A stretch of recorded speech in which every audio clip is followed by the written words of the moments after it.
दोस्तों, स्वागत है आप सभी लोग का आपके अपने YouTube channel live study Allahabad पर।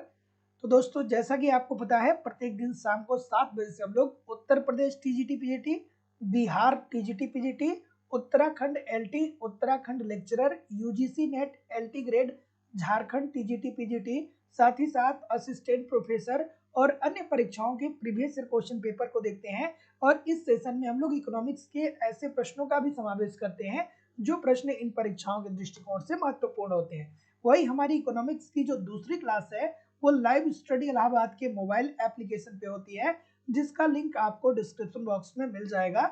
वहां से आप लोग एप्लीकेशन को इंस्टॉल कर सकते हैं और यहाँ पे बिल्कुल बिहार टीजीटी पीजीटी और उत्तर प्रदेश टीजीटी पीजीटी के लिए बिल्कुल नया बैच प्रारंभ किया गया है। वैसे तो सारे बैचेज आपको यहाँ पे मिलेंगे, Uttar Pradesh TGT PGT, Bihar TGT PGT, Uttarakhand LT, Uttarakhand lecturer, UGC NET, Jharkhand TGT PGT. लेकिन अभी दोस्तों फिलहाल में बिल्कुल नया बैच जो है वो उत्तर प्रदेश टीजीटी पीजीटी और साथ ही साथ में दोस्तों बिहार टीजीटी पीजीटी का बिल्कुल नया बैच प्रारंभ किया गया है, जहां पे दोस्तों आपको आपके सिलेबस के अनुसार सारे कॉन्सेप्ट पढ़ाए जा रहे हैं। ठीक है, और मैं आप लोगों को बता दूं कि बिहार की जो परीक्षा है वो मार्च में होने की संभावना है। तो ऐसी स्थिति में अब बिहार टीजीटी पीजीटी को लेकर के प्रत्येक दिन 2 क्लास होने वाली है। और ये जो क्लास होने वाली है दोस्तों, ये 11 बजे से 12 बजे तक हम लोग इंडियन इकोनॉमी को पढ़ेंगे। बिहार टीजीटी और पीजीटी वाले बैच की बात कर रहा हूँ। 11 बजे से हम लोग इंडियन इकोनॉमी को पढ़ेंगे और बाकी के 11 से 12 इंडियन इकोनॉमी और 12 से 1 जो है वो इंडियन इकोनॉमी के अलावा जितने भी यूनिट हैं सारे यूनिट को हम लोग पढ़ने वाले हैं। अर्थात बिहार टीजीटी पीजीटी की तैयारी आप अब करने जा रहे हैं तो अब आपको कल से 2 क्लास रेगुलर मिलने वाली है। तो दोस्तों यहाँ पे हम लोग तैयारी एक रणनीति के माध्यम से कर रहे हैं। यहाँ पे आपके सिलेबस के अनुसार इकोनॉमिक्स के सारे कॉन्सेप्ट्स पढ़ाए जा रहे हैं। सारा बैच अलग अलग है और अलग अलग बैच में आपके सिलेबस के अनुसार सारे कॉन्सेप्ट पढ़ाए जा रहे हैं। जब आप कॉन्सेप्ट पढ़ लेते हैं तो जल्दी जल्दी रिवीजन की जरूरत होती है। तो रिवीजन के लिए आपको यहाँ पे नोट्स भी दिया जा रहा है ताकि आप एक तरफ कॉन्सेप्ट पढ़ते रहें, दूसरी तरफ नोट्स के माध्यम से रिवीजन करते रहें। इसके अतिरिक्त दोस्तों आपको यहाँ पे टेस्ट सीरीज दिया जा रहा है जो कि बहुत ही महत्वपूर्ण भूमिका अदा करता है आपके पेपर में। लेकिन बहुत सारे लोग ऐसे होते हैं जो ये टेस्ट सीरीज नहीं ज्वाइन करते हैं। जब टेस्ट सीरीज नहीं ज्वाइन करते हैं तो आप बाद में जब एग्जाम दे करके आते हैं तो बोलते हैं कि सर पेपर तो आसान था, पेपर तो इजी था, बहुत सारे प्रश्न हम धैर्य से पढ़ नहीं पाए इसलिए प्रश्न गलत हो गया।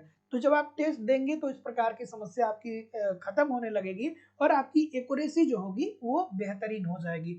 इसके अतिरिक्त दोस्तों आपको यहाँ पे प्रीवियस ईयर के क्वेश्चन पेपर भी दिए जा रहे हैं और आपका करंट भी कवर कराया जा रहा है। तो एक रणनीति के मुताबिक सफलता प्राप्त करने की जो एक सही रणनीति होती है, उसी रणनीति के तहत आपको सारी चीजें यहाँ पे प्रोवाइड कराई जा रही हैं। आपको अलग से बहुत ज्यादा कुछ कलेक्ट करने की जरूरत नहीं होगी। और वैलिडिटी आप कोर्स आपकी लाइफ टाइम है। इट मीन्स एक बार कोर्स को परचेज करते हैं तो आप हमारे साथ तब तक बने रहेंगे जब तक कि आपका सिलेक्शन नहीं हो जाता है। और जब भी कोई नई वैकेंसी आती है तो आपको वहां पे ऑटोमेटिक ऐड कर दिया जाएगा। जैसे कि अभी मार्च में बिहार टीजीटी पीजीटी का एग्जाम होने की संभावना है। और अभी दोस्तों बिहार से पाठक जी का क्या आया था, एक स्टेटमेंट आया था कि अगस्त में हम शिक्षक भर्ती 1 लाख और लेकर के आ रहे हैं। ये स्टेटमेंट आप लोगों ने कहीं ना कहीं पे सुना भी होगा। तो दोस्तों बिल्कुल तैयार रहिए, वहां पे भी आपको उस एग्जाम के लिए भी आपको तैयारी कराया जाएगा और इस एग्जाम के लिए आपको तैयारी करनी ही होगी। तो मैं आपको यही बता रहा था दोस्तों कि बिहार टीजीटी पीजीटी के लिए अब कल से 2 क्लास चलने वाली है। पहली क्लास पहली क्लास 11 से 12 जहां पे हम लोग इंडियन इकोनॉमी पढ़ेंगे और दूसरी क्लास जो है वो 12 से 1 जिसके अंतर्गत इंडियन इकोनॉमी के अलावा बिहार टीजीटी पीजीटी में जितने भी टॉपिक है उन सारे टॉपिकों का हम लोग अध्ययन करेंगे, अर्थात कॉन्सेप्ट पढ़ेंगे। अब एडमिशन की बात करें तो किसी भी बैच में आप एडमिशन लेना चाहते हैं तो यूपी उत्तर प्रदेश टीजीटी पीजीटी या बिहार टीजीटी पीजीटी किसी भी बैच में एडमिशन लेना चाहते हैं तो एडमिशन ओपन है दोस्तों, यथाशीघ्र एडमिशन ले लीजिए। लाइव क्लास होती है और लाइव क्लास के बाद रिकॉर्डेड क्लास भी आपको मिल जाती है। इन केस लाइव क्लास आप मिस करते हैं तो बाद में रिकॉर्डेड क्लास भी आपको मिल जाएगी। एडमिशन की फीस केवल और केवल 2000 रुपये है। तो सिंपली आप 2 तरीके से एडमिशन ले सकते हैं। पहला तरीका ये है कि आप अपनी फीस 2,000 रुपये गूगल पे, फोन पे या पेटीएम के माध्यम से इस नंबर पे पेमेंट करके इसका स्क्रीनशॉट इसी व्हाट्सएप नंबर पे सेंड कर देंगे तो आपको एडमिशन मिल जाएगा।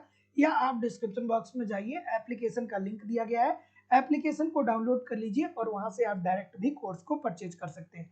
किसी भी इंक्वायरी के लिए नीचे दिए गए नंबर पे आप कॉल कर सकते हैं या व्हाट्सएप मैसेज कर सकते हैं। Good evening everybody. अब हम लोग मूव करेंगे अपने सेशन की तरफ और पहला प्रश्न आप लोग के सामने ये रहा कि वित्त आयोग की सिफारिश के अंतर्गत केंद्र से राज्यों के अनुदान को क्या कहा जाता है। बेहतरीन सा प्रश्न है, एक बार नहीं बहुत बार ये प्रश्न पूछा गया है, बिल्कुल ठीक है।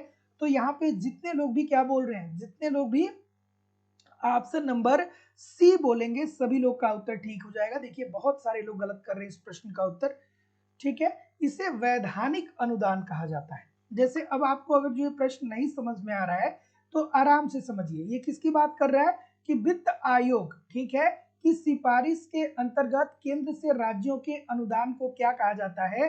तो वित्त आयोग की सिफारिश के आधार पे केंद्र सरकार समय समय पे राज्य सरकार को अनुदान देता है। जैसे कि आप न्यूज में देखते हैं ना, न्यूज में सुनते हैं ना कि गुजरात में क्या हुआ, गुजरात में बाढ़ आ गई। एक सेकेंड,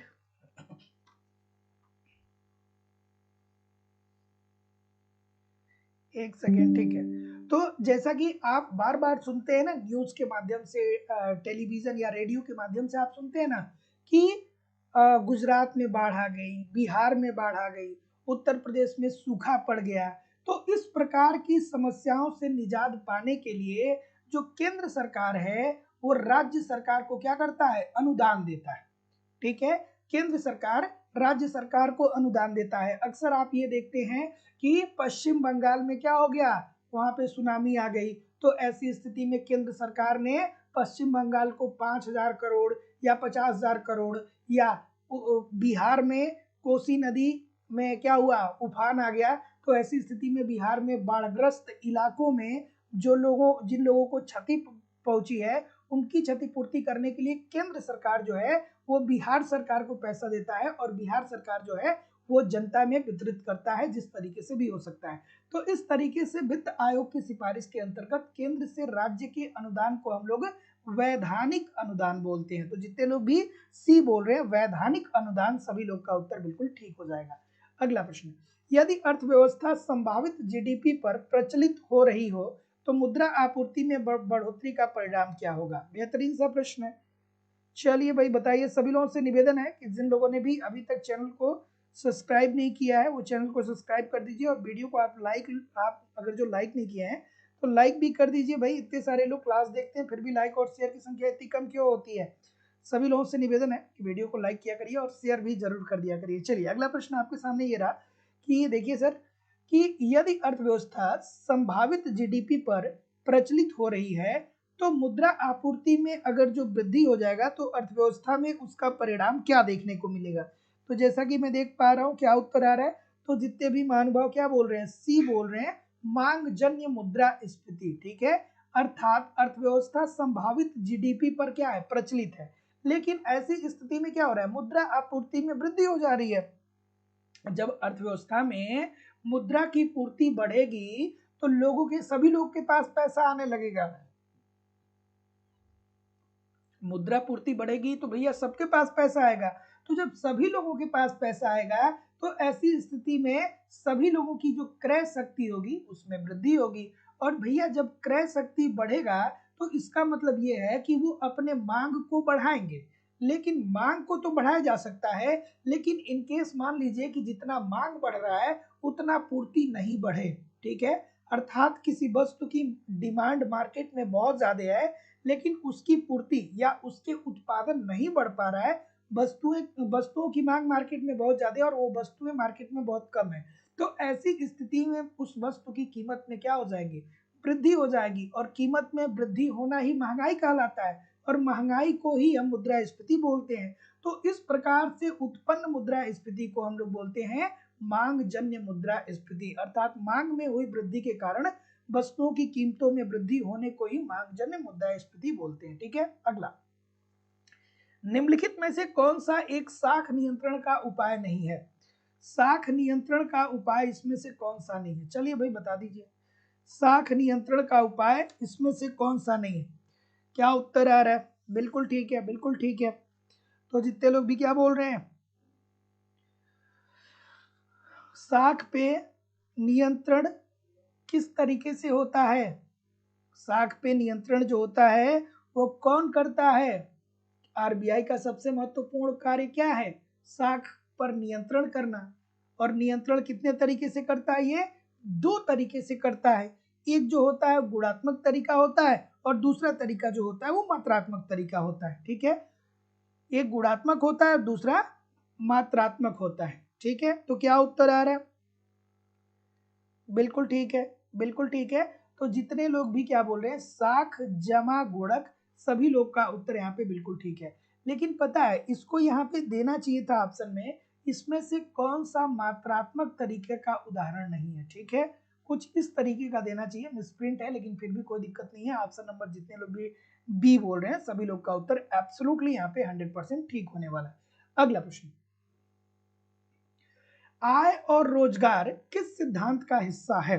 आय और रोजगार जो है वो किस सिद्धांत का हिस्सा है? चलिए भाई बताइए, आय और रोजगार किस सिद्धांत का हिस्सा है? तो ये तो बच्चों वाला प्रश्न है। आय और रोजगार मतलब जब आय की बात होगी तो संपूर्ण आय, और रोजगार की बात होगी तो संपूर्ण अर्थव्यवस्था में रोजगार के स्तर को देखा जाएगा। मतलब अर्थव्यवस्था में आय का स्तर क्या है और रोजगार का स्तर क्या है। तो ये तो भैया समष्टि अर्थशास्त्र का विषय हो जाएगा ना। अर्थात समष्टि अर्थशास्त्र के अंतर्गत क्या करते हैं कि अर्थव्यवस्था के संपूर्ण पहलुओं का अध्ययन किया जाता है। ठीक है, अर्थात संपूर्ण पहलू का मतलब क्या होगा कि उस राष्ट्र की कुल आय, अर्थात आप कह सकते हैं कि उस राष्ट्र की क्या, उस राष्ट्र की कुल आय और उस राष्ट्र की कुल रोजगार की स्थिति का अध्ययन जो हम करेंगे वो समष्टि अर्थशास्त्र के अंतर्गत करेंगे। तो जब अर्थव्यवस्था के संपूर्ण पहलुओं का अध्ययन किया जाता है तो ये विषय समष्टि अर्थशास्त्र का है। और व्यष्टि अर्थशास्त्र का विषय क्या होता है कि इसमें किसी एक इकाई का अध्ययन किया जाता है, किसी एक यूनिट का अध्ययन किया जाता है। अर्थात कोई एक फर्म का अध्ययन किया जा सकता है, किसी एक उद्योग का अध्ययन किया जा सकता है, किसी एक समूह का अध्ययन किया जा सकता है। तो जितने लोग भी बी बोल रहे हैं सभी लोग का उत्तर बिल्कुल ठीक हो जाएगा। अगला प्रश्न, कि निम्नलिखित में से कौन सा विकास का एक आर्थिक निर्धारक नहीं है? बिल्कुल ठीक है। और जो लोग भी हमारे साथ बिहार से जुड़े हैं उनकी जानकारी के लिए मैं बता दूं कि कल से बिहार टीजीटी पीजीटी की 2 क्लासेस होंगी। पहली क्लास 11 बजे से होगी जहां पे हम लोग इंडियन इकोनॉमी को पढ़ेंगे, और दूसरी क्लास 12 से 1 होगी जहां पे इंडियन इकोनॉमी के अलावा जितने भी आपके यूनिट हैं उन सभी यूनिट का हम लोग अध्ययन करेंगे। ठीक है, जिसमें समष्टि व्यष्टि है, जिसमें मुद्रा एवं बैंकिंग है, उसको हम लोग पढ़ेंगे क्या 12 से 1, और इंडियन इकोनॉमी को 11 से 12। मतलब अब बिहार टीजीटी पीजीटी को लेकर के 2 क्लासेस होने वाली है डेली, क्योंकि आप लोगों की परीक्षा संभवतः हो जाएगी मार्च में। ठीक है, तो ऐसी स्थिति में आपके एग्जाम के पहले पहले सारा कोर्स में कंप्लीट करा दूंगा, आप निश्चिंत रहिए। ठीक है, अगला प्रश्न, और जिन लोगों ने भी अभी तक एडमिशन नहीं लिया है यथाशीघ्र एडमिशन ले लीजिए। एडमिशन की इंक्वायरी के लिए इस नंबर पे कॉल या व्हाट्सएप मैसेज आप कर लीजिएगा। ठीक है, और एक बात मैं और बता दूं कि बिहार से एक और न्यूज आई है, जो आपके पाठक जी हैं उन्होंने कहा है कि अगस्त में 1 लाख वैकेंसी और आने वाली है। अब इस बात में कितनी सच्चाई है और कितनी सच्चाई नहीं है ये तो समय बताएगा, लेकिन उनका स्टेटमेंट पाठक जी का यही आया है कि अगस्त में 1 लाख वैकेंसी बिहार में फिर से आने वाली है। तो भैया लग जाइए, बिहार में अभी बहार है ना। कहीं ऐसा ना हो कि ये समय बीत जाए फिर बाद में चल करके बहुत सारी समस्या का सामना करना पड़ सकता है। तो बिल्कुल निश्चिंत होकर के क्या करिए, पढ़ाई करिए और लग जाइए। क्या उत्तर आ रहा है भाई कि निम्नलिखित में से कौन विकास का एक आर्थिक निर्धारक नहीं है? तो क्या उत्तर आ रहा है जैसा कि मैं देख पा रहा हूं, बिल्कुल ठीक है, बिल्कुल ठीक है। और कोई, और कोई? तो जितने लोग भी ऑप्शन नंबर क्या बोल रहे हैं, सी बोल रहे हैं। तो जितने लोग भी सी बोल रहे हैं सभी लोग का उत्तर यहाँ पे बिल्कुल ठीक है, सरकार का पर विश्वास। ठीक है, ये सरकार पे विश्वास जो होता है ये एक व्यवहारिक चीज होती है, ये व्यवहार में आता है। और और हम लोग क्या करते हैं, आर्थिक के अंतर्गत क्या अध्ययन करते हैं? जैसे हम लोग पढ़ते हैं ना कि अर्थशास्त्र मानव की आर्थिक क्रियाओं का अध्ययन है। तो आर्थिक क्रिया का मतलब क्या होता है? ऐसी क्रिया जिसमें मुद्रा शामिल है। ठीक है, तो मुद्रा शामिल है, तो यहाँ पे तो भैया देखिए सरकार पे विश्वास करने में कोई मुद्रा डिपेंड नहीं करता है। ठीक है, आप सरकार पे विश्वास कर भी सकते हैं, नहीं भी कर सकते हैं। आपके विश्वास पे सरकार खरा उतर सकती है, नहीं भी उतर सकती है। तो निम्नलिखित में से कौन विकास का एक आर्थिक निर्धारक नहीं है? तो सरकार पे विश्वास। जैसे आपने ये कहा कि चलिए कोई एक ऐसी पार्टी लाते हैं कि जो आज से पहले कभी भी सरकार में नहीं है और उसको हम चुन लेंगे तो भविष्य में वो हमारे देश का आर्थिक विकास करेगा। लेकिन चुनने के बाद क्या ये जरूरी है कि वो विकास कर पाएगा? कोई सर्टेनिटी वहां पे नहीं है। तो ऐसी स्थिति में आर्थिक विकास का निर्धारक तत्व सरकार पे विकास करना, सरकार पे विश्वास नहीं होता है। अगला प्रश्न, चलिए, कि व्यक्तिगत आय में इनमें से किसे छोड़कर अन्य सभी को शामिल किया जाता है? बिल्कुल ठीक है, कि व्यक्तिगत आय में इनमें से किसे छोड़कर अन्य सभी शामिल होते हैं। क्या उत्तर आ रहा है भाई? बिल्कुल ठीक है, बिल्कुल ठीक है। तो जैसा कि मैं देख पा रहा हूं, क्या उत्तर आ रहा है भैया? ठीक है, व्यक्तिगत आय में इनमें से किसे छोड़कर अन्य सभी को शामिल करते हैं। ठीक है, तो भैया अवितरित कारपोरेट लाभ जो होता है इसे व्यक्तिगत लाभ के अंतर्गत शामिल नहीं करते, सॉरी, व्यक्तिगत आय के अंतर्गत शामिल नहीं करते। जो भी अप्रत्याशित चीजें होती है, जैसे कारपोरेट लाभ हो गया, अवितरित कारपोरेट लाभ हो गया, जैसे शेयर मार्केट हो गया, तो इसका कोई परफेक्ट अंदाजा नहीं है भैया कि आपको कितना कब कहां से क्या मिलने वाला है। ठीक है, आपको हानि होने वाली है कि लाभ होने वाली है।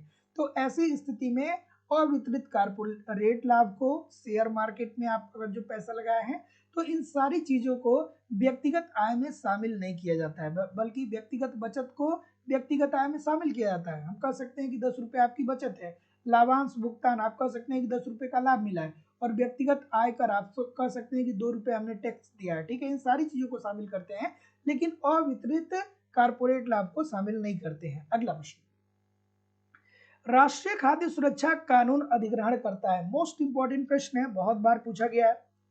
बिल्कुल ठीक है, शानदार सा प्रश्न है।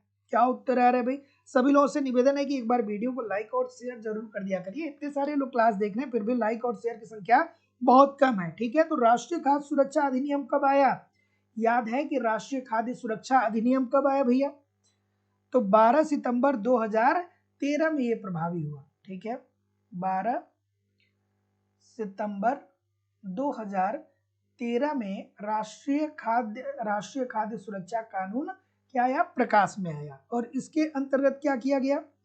ठीक है, इसके अंतर्गत क्या किया गया भैया? बिल्कुल ठीक है, तो ग्रामीण जनसंख्या के 75%, ग्रामीण जनसंख्या के 75% और शहरी जनसंख्या के 50% लोगों को क्या करना था?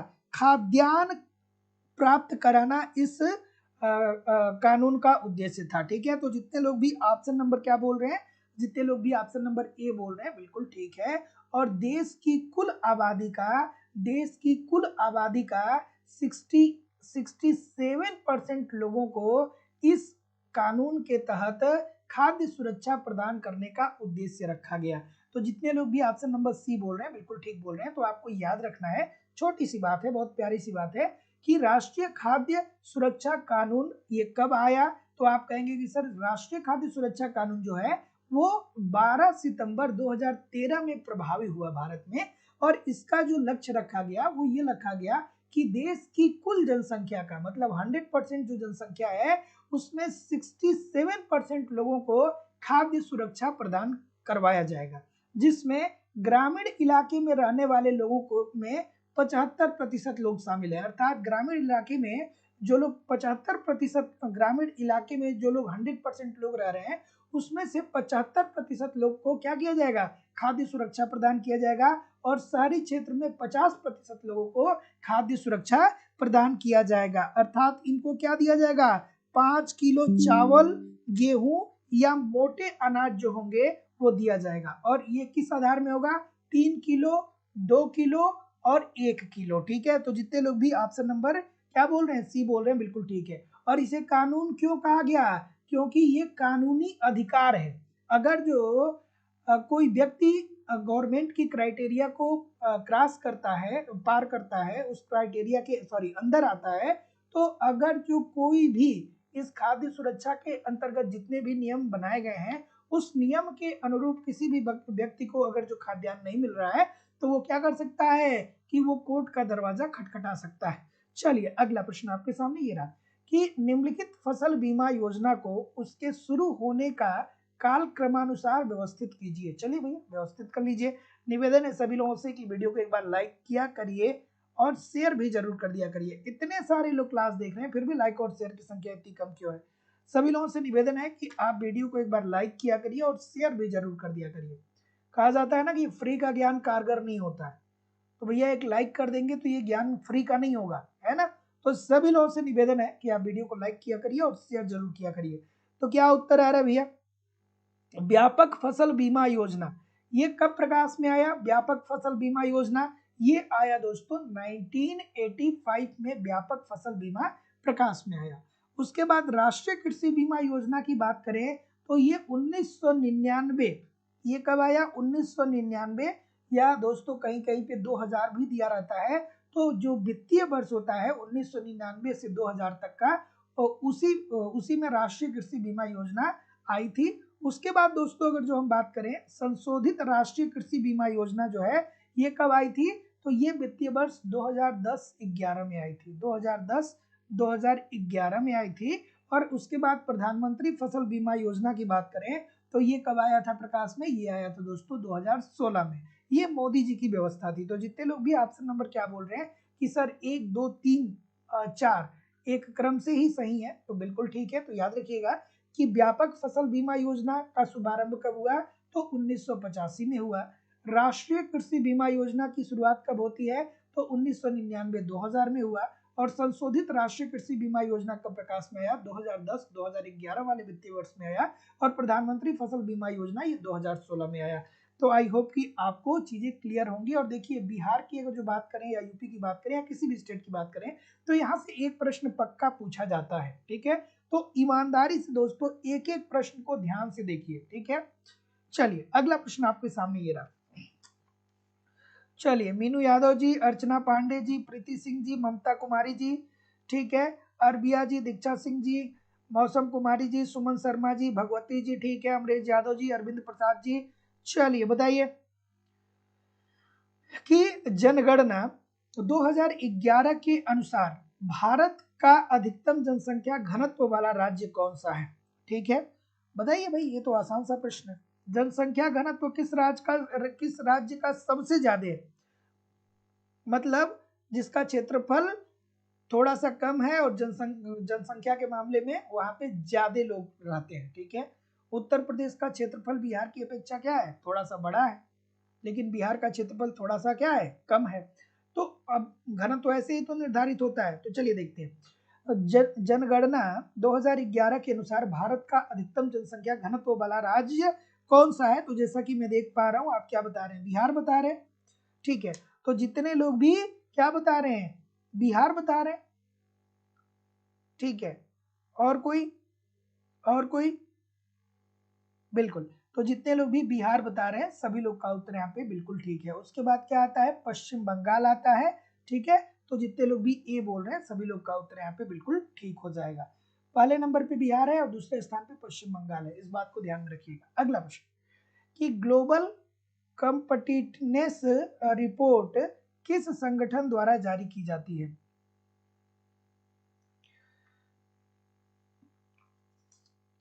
बिल्कुल ठीक है। क्या उत्तर आ रहा है भाई? बिल्कुल सही है। ऑप्शन नंबर ठीक, क्या उत्तर आ रहा है? तो जैसा कि मैं देख पा रहा हूँ ऑप्शन नंबर ए अगेन बोल रहे हैं, विश्व व्यापार संगठन के द्वारा। और कोई भाई? ए के अलावा कोई और? ठीक, तो जैसा कि मैं देख पा रहा हूँ कि जितने लोग भी क्या बोल रहे हैं, विश्व आर्थिक फोरम के द्वारा जारी होता है। सभी लोग का उत्तर यहाँ पे बिल्कुल ठीक है। और ये वर्ष में कितनी बार अपनी रिपोर्ट को प्रकाशित करता है, आप मुझे कमेंट करके बताइए, ठीक है। तो ग्लोबल कॉम्पिटिटिवनेस रिपोर्ट जो है ये जारी करने वाला जो संगठन है वो कौन है, वो विश्व आर्थिक फोरम है। तो जितने लोग भी ऑप्शन नंबर यहाँ पे क्या बोल रहे हैं, डी बोल रहे हैं ना, सभी लोग का उत्तर बिल्कुल ठीक है। अगला प्रश्न, कि वे बैंक जो स्वयं सहायता समूहों से संबंधित लघु वित्तीय कार्यक्रम को क्रियान्वित करते हैं वे कौन से बैंक हैं, बिल्कुल ठीक है। एक बार निवेदन है सभी लोगों से कि वीडियो को लाइक और शेयर जरूर कर दिया करिए। क्लास तो बहुत सारे लोग देखते हैं लेकिन लाइक और शेयर की संख्या कम होती है। सभी लोगों से निवेदन है कि एक बार वीडियो को लाइक और शेयर जरूर कर दिया करिए। क्या उत्तर आ रहा है भाई, बिल्कुल ठीक है, कि वे बैंक जो स्वयं सहायता समूहों अर्थात SHG से संबंधित लघु वित्तीय कार्यक्रम को क्रियान्वित करते हैं। और अब यहाँ पे आपको क्या देखना है ना, कि लघु वित्तीय कार्यक्रम मतलब ये लघु की बात कर रहा है, ये दीर्घ की बात नहीं कर रहा है। क्योंकि बहुत सारे लोग अगर जो इस बात को नहीं समझेंगे तो वो ऑप्शन नंबर बी टिक कर देंगे, लेकिन ये लघु वित्तीय कार्यक्रम की बात कर रहा है। तो इसमें वाणिज्यिक बैंक आते हैं, क्षेत्रीय ग्रामीण बैंक आते हैं और कोऑपरेटिव बैंक आते हैं। तो जितने लोग भी ऑप्शन नंबर बी डी बोल रहे हैं बिल्कुल ठीक बोल रहे हैं, ठीक है। तो वे बैंक जो स्वयं सहायता समूहों से संबंधित लघु वित्तीय कार्यक्रम को क्रियान्वित करते हैं वे कौन कौन से बैंक होते हैं, तो वाणिज्यिक बैंक, क्षेत्रीय ग्रामीण बैंक और कोऑपरेटिव बैंक। तो जितने लोग भी डी बोल रहे हैं बिल्कुल ठीक बोल रहे हैं। और बिहार की बात करें दोस्तों, तो बिहार में इस तरीके के प्रश्न बहुत ज्यादा पूछे जाते हैं, ठीक है। जो आज मैं सेशन करवा रहा हूँ यहाँ पे इस तरीके के प्रश्न उत्तर प्रदेश में भी, बिहार में भी, झारखंड में भी, हर जगह बहुत बड़ी मात्रा में पूछे जाते हैं। तो आराम आराम से इन प्रश्नों को थोड़ा सा सॉल्व करिए कंसंट्रेट होकर के, ठीक है। अगला प्रश्न आपके सामने ये रहा कि निम्नलिखित में से कौन सी नई वित्त पोषण एजेंसी सूक्ष्म एवं लघु व्यापार के लिए वित्त मुहैया प्रदान करती है। क्या उत्तर आ रहा है भाई, बिल्कुल ठीक है, बिल्कुल ठीक है। तो जैसा कि मैं देख पा रहा हूं क्या बोल रहे हैं, बी बोल रहे हैं, और कोई बी के अलावा मुद्रा की बात बोल रहे हैं, बिल्कुल। तो ये जो मुद्रा है ना दोस्तों, ये प्रधानमंत्री जनधन योजना के तहत शुरू किया गया था। और ये मुद्रा जो है वो क्या करता है कि ये सूक्ष्म एवं लघु व्यापार के लिए वित्त मुहैया कराता है। और ये कब प्रकाश में आया था, तो ये आया था दोस्तों, मुद्रा जो आया था ये कब आया था, 8 अप्रैल 2015 को उस टाइम प्रधानमंत्री जी नरेंद्र मोदी जी के द्वारा इसकी शुभारंभ की गई थी, ठीक है। तो याद रखिएगा कि निम्नलिखित में से कौन सी नई वित्त पोषण एजेंसी सूक्ष्म एवं लघु व्यापार के लिए वित्त मुहैया कराती है, तो है दोस्तों मुद्रा, ठीक है। अब किसे कहेंगे लघु एवं सूक्ष्म व्यापार के अंतर्गत क्या आएगा, कमेंट करके आप मुझे बताइए। मैं आपको बहुत बार बता चुका हूं। तो जितने लोग भी ऑप्शन नंबर क्या बोल रहे हैं, बी बोल रहे हैं, बिल्कुल ठीक है। और यह बैंक जो है प्रधानमंत्री जन धन योजना के अधीन ही शुरू किया गया था। तो option number B according to the question this is the right answer हो जाएगा। अगला, भारत सरकार की विनिवेश नीति में सार्वजनिक क्षेत्र की ऐसी परियोजनाएं सम्मिलित हैं जो क्या हो रही हैं भाई, बिल्कुल ठीक है। भारत सरकार की विनिवेश नीति में सार्वजनिक क्षेत्र की ऐसी परियोजनाएं सम्मिलित हैं, अर्थात किस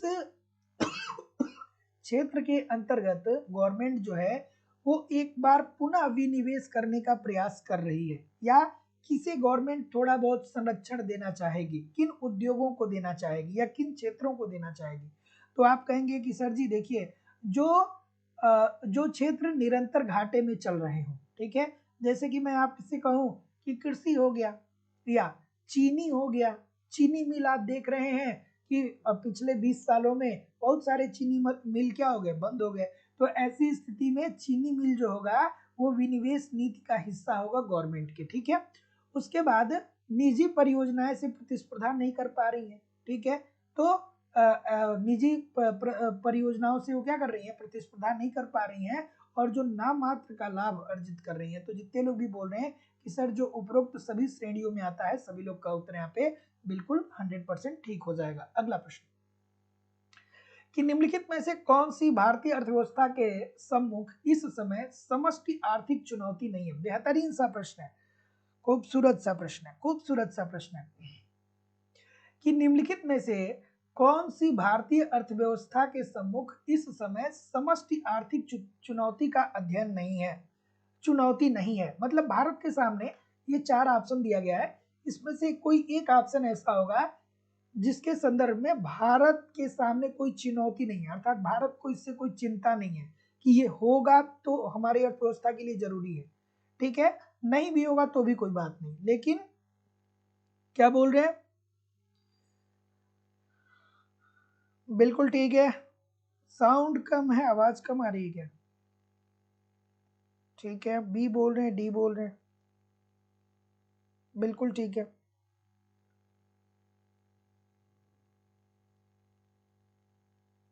बिल्कुल ठीक है, बिल्कुल।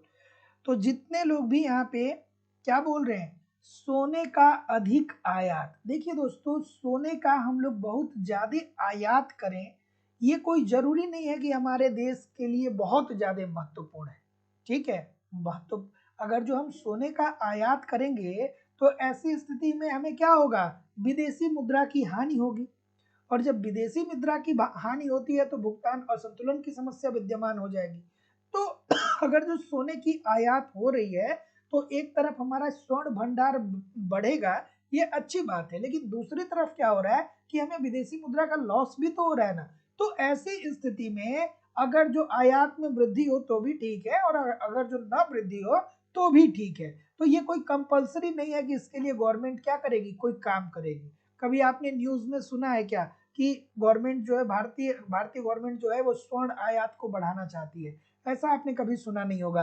तो जितने लोग भी डी बोल रहे हैं सभी लोग का उत्तर यहाँ पे बिल्कुल ठीक हो जाएगा, है ना? बिल्कुल ठीक है। अगला कि भारत में भुगतान संतुलन के बारे में कौन सा कथन सही नहीं है। अब भुगतान संतुलन क्या होता है भैया, देश की समस्त आय और समस्त व्यय। ठीक है, अगर जो किसी देश की समस्त आय और समस्त व्यय बराबर है तो हम कहेंगे कि उस देश के भुगतान उस देश का भुगतान संतुलन की अवस्था में विद्यमान है, और अगर जो ऐसा नहीं है तो भुगतान असंतुलन की स्थिति विद्यमान है। ठीक है, क्या उत्तर आ रहा है भैया? 3 कंडीशन होते हैं ना। संतुलन की स्थिति क्या होगी, जब गवर्नमेंट के समस्त आय समस्त व्यय के क्या होंगे, बराबर होंगे, तो ये संतुलन की स्थिति होगी। दूसरी कंडीशन क्या होती है कि अगर जो आय ज्यादा हो रहे हैं गवर्नमेंट को और व्यय कम हो रहे हैं तो हम ये कहेंगे कि ये हमारे पक्ष में, भुगतान की स्थिति अनुकूल है इस देश में। और ये अगर जो आय कम हो रही है और अगर जो व्यय ज्यादा कर रहे हैं तो ये क्या होगा, ये प्रतिकूल भुगतान संतुलन की स्थिति को बताएगा।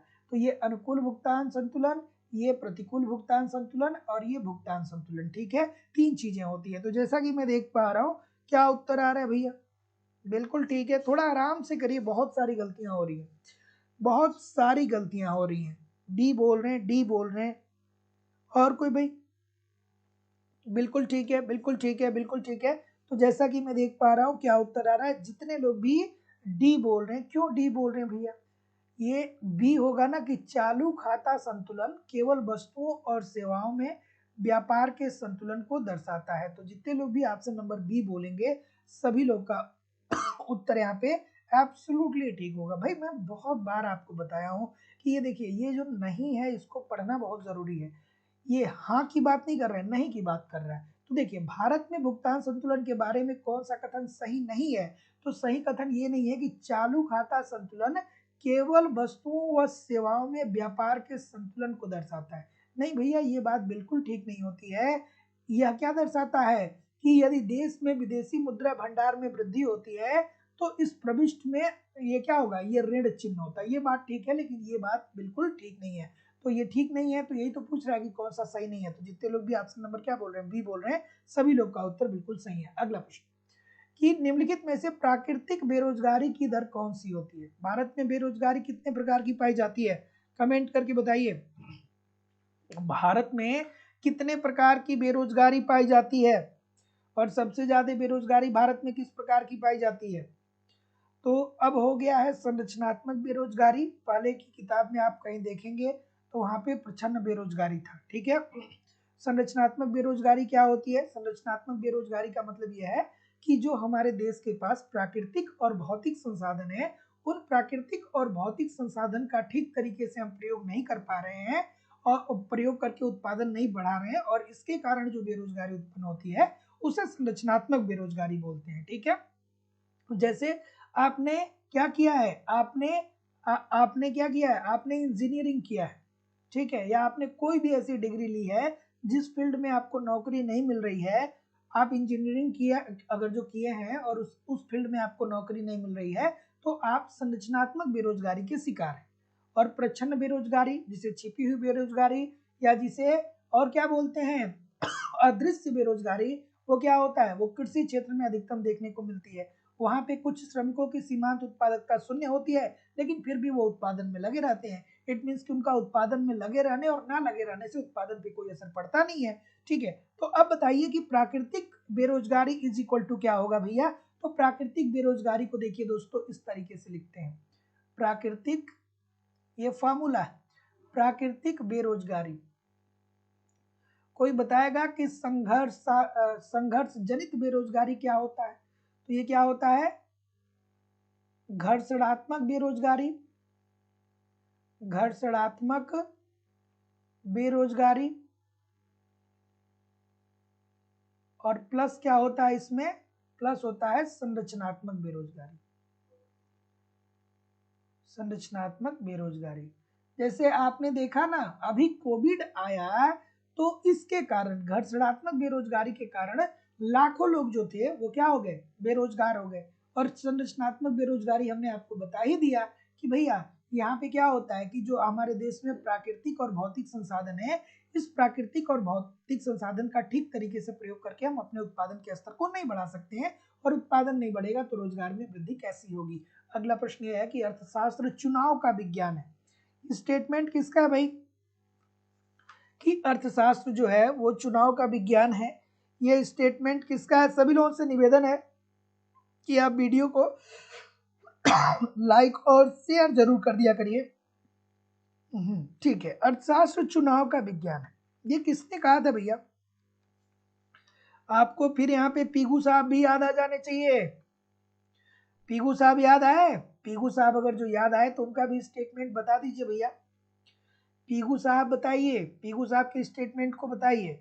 तो रॉबिन्स ने बोला था कि अर्थशास्त्र जो है वो चुनाव का विज्ञान है। किसने कहा कि अर्थशास्त्र मानव की आवश्यकता विहीनता का सिद्धांत है? या अर्थशास्त्र को किसने क्या कहा? आवश्यकता विहीनता का सिद्धांत। तो आप कहेंगे सर जेके मेहता ने कहा था। फिर किसने ये कहा था? एडम स्मिथ ने क्या कहा था? कि अर्थशास्त्र जो है वो धन का विज्ञान है। अब जो लोग कॉन्सेप्ट पढ़ रहे होंगे, मैंने पहली ही क्लास आपको जब पढ़ाई थी तो वहां पे मैंने बताया था कि अर्थशास्त्र क्या होता है, और अलग अलग कालखंड में अलग अलग अर्थशास्त्री आए और उन्होंने अर्थशास्त्र की अलग अलग परिभाषा दी। कुछ लोगों ने कहा कि अर्थशास्त्र क्या है? अर्थशास्त्र एक विज्ञान है। कुछ अर्थशास्त्रियों ने कहा कि अर्थशास्त्र के अंतर्गत मुद्रा का अध्ययन किया जाता है। एडम स्मिथ साहब ने कहा कि अर्थशास्त्र धन का अध्ययन है। ठीक है, जेके मेहता साहब ने कहा कि अर्थशास्त्र मानव अर्थशास्त्र जो है वो आवश्यकता विहीनता का सिद्धांत है। ठीक है, ये सारी बातें आपको समझ में आनी चाहिए। और पीगू साहब ने क्या कहा कि इसके अंतर्गत मुद्रा का अध्ययन किया जाता है, जिसके अंतर्गत जब हम लोग राष्ट्रीय आय पढ़ते हैं तो वो कहते हैं कि राष्ट्रीय आय में केवल उन्हीं वस्तुओं को सम्मिलित करना चाहिए जिसका मौद्रिक माप संभव हो। तो इस बात को आप समझ रहे हैं, इसीलिए मैं बार बार बोलता हूँ कि भैया कॉन्सेप्ट पढ़ते रहिए। कॉन्सेप्ट पढ़ते रहेंगे तो ये सारी चीजें आपके दिमाग में रिवाइज होती रहेंगी। अगर जो एक क्वेश्चन देख रहे हैं तो एक क्वेश्चन तो चलिए आपने यहाँ पे देख लिया, लेकिन अगर जो आप कॉन्सेप्ट पढ़ रहे हैं तो बहुत सारी चीजें हैं जो आपको रिवाइज होंगी। जैसा कि मैंने बताया कि अलग अलग कालखंड में अलग अलग अर्थशास्त्रियों के द्वारा अर्थशास्त्र की अलग अलग परिभाषा दी गई थी। तो अब अगर जो कॉन्सेप्ट आप पढ़े होते तो आपको वहां पे सारी चीजें समझ में आती, आपको पता चलता कि कौन सा स्टेटमेंट किसने दिया। चलिए अगला प्रश्न ये रहा। हाँ ठीक है, कि उत्पादन फलन क्या होता है? तो जैसा कि मैं देख पा रहा हूं, क्या उत्तर आ रहा है भाई? बिल्कुल ठीक है। तो ये तो इजी सी बात है भैया कि उत्पादन फलन आगतों और निर्गतों के मध्य एक तकनीकी संबंध है। आगत का मतलब आसान भाषा में समझे तो आय है, ठीक है, और निर्गत का मतलब क्या है कि निर्गत का मतलब क्या है कि लागत है, लागत है या व्यय है। आय और व्यय ही तो क्या होता है, उत्पादन फलन होता है अर्थात लागत।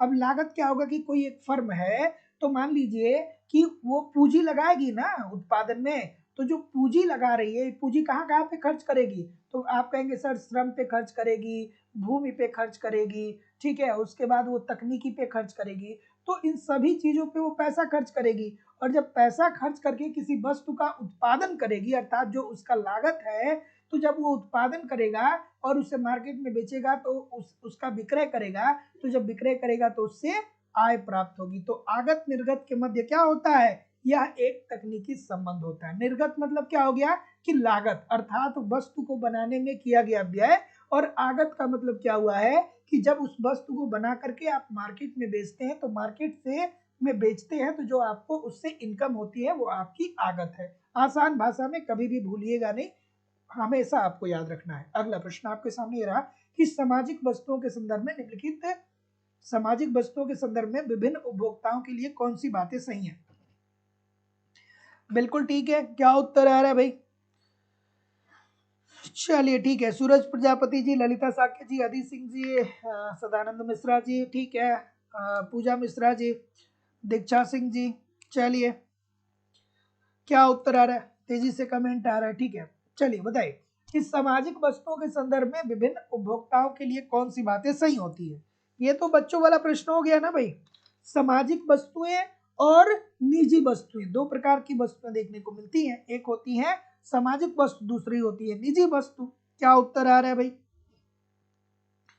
बिल्कुल ठीक है, बिल्कुल ठीक है, थोड़ा आराम से, थोड़ा आराम से, गलती नहीं होनी चाहिए, गलती हो रही है, बिल्कुल ठीक है। तो क्या बोल रहे हैं भाई, क्या बोल रहे हैं, डी बोल रहे हैं, डी बोल रहे हैं सभी लोग। तो जितने लोग भी डी बोल रहे हैं कि आपूर्ति एवं कीमत दोनों स्थिर होती है।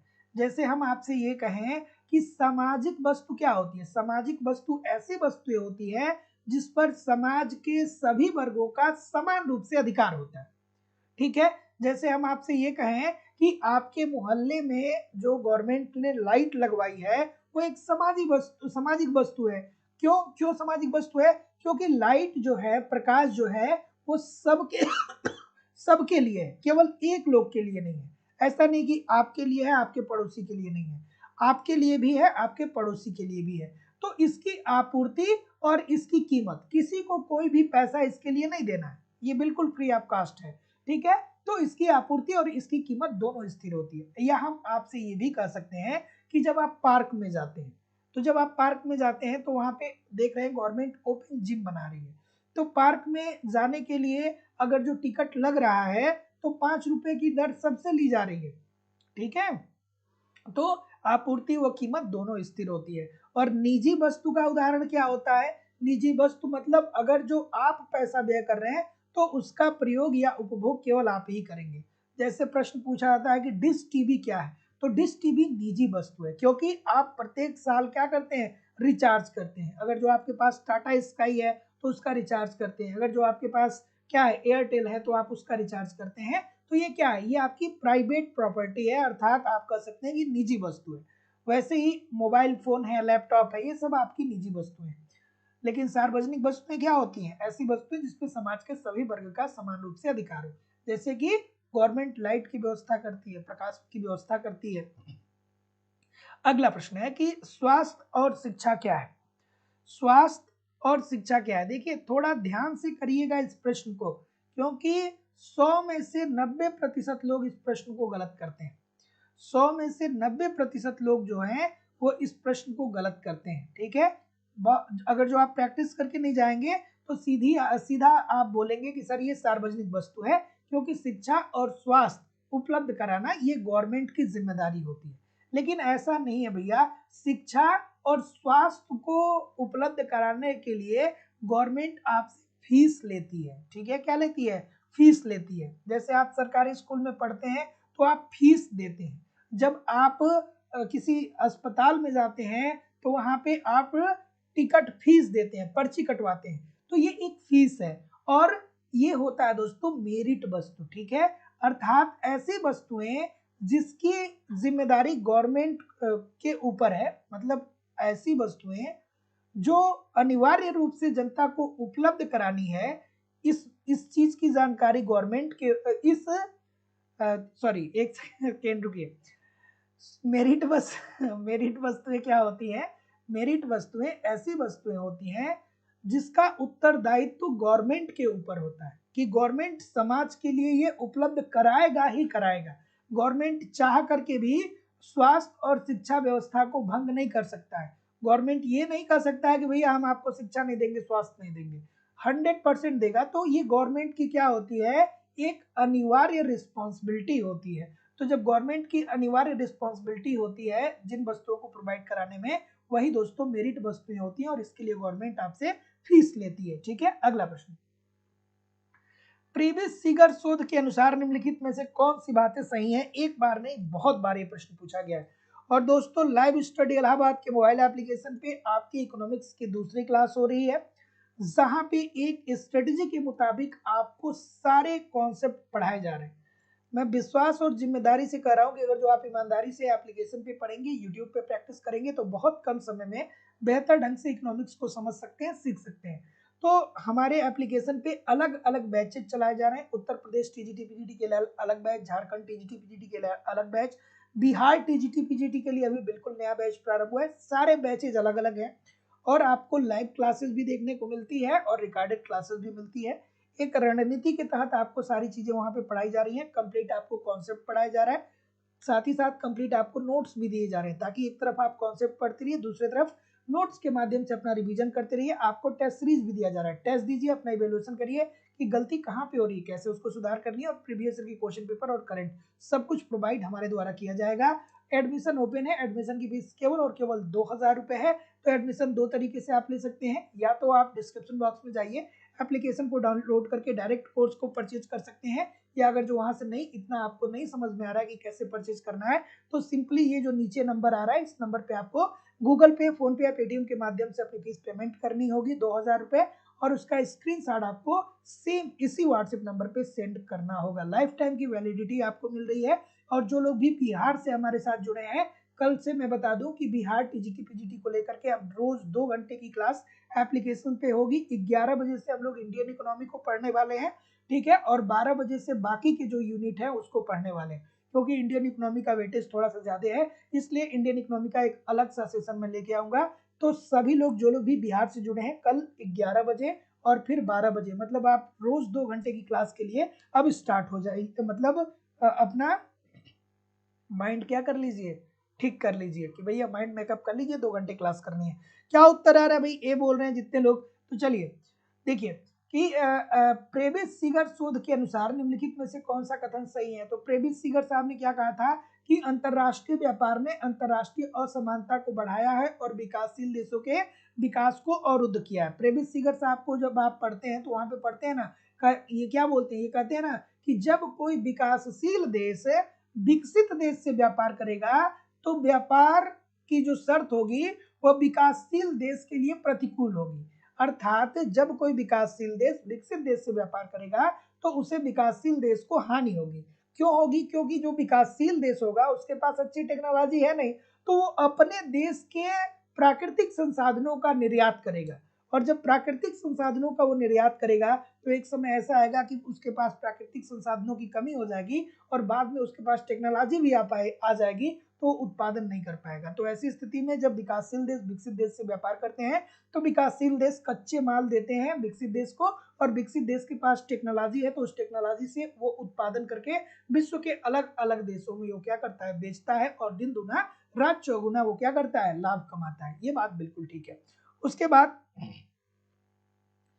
क्या हुआ, कोई दिक्कत है क्या? किसी को कोई दिक्कत है क्या?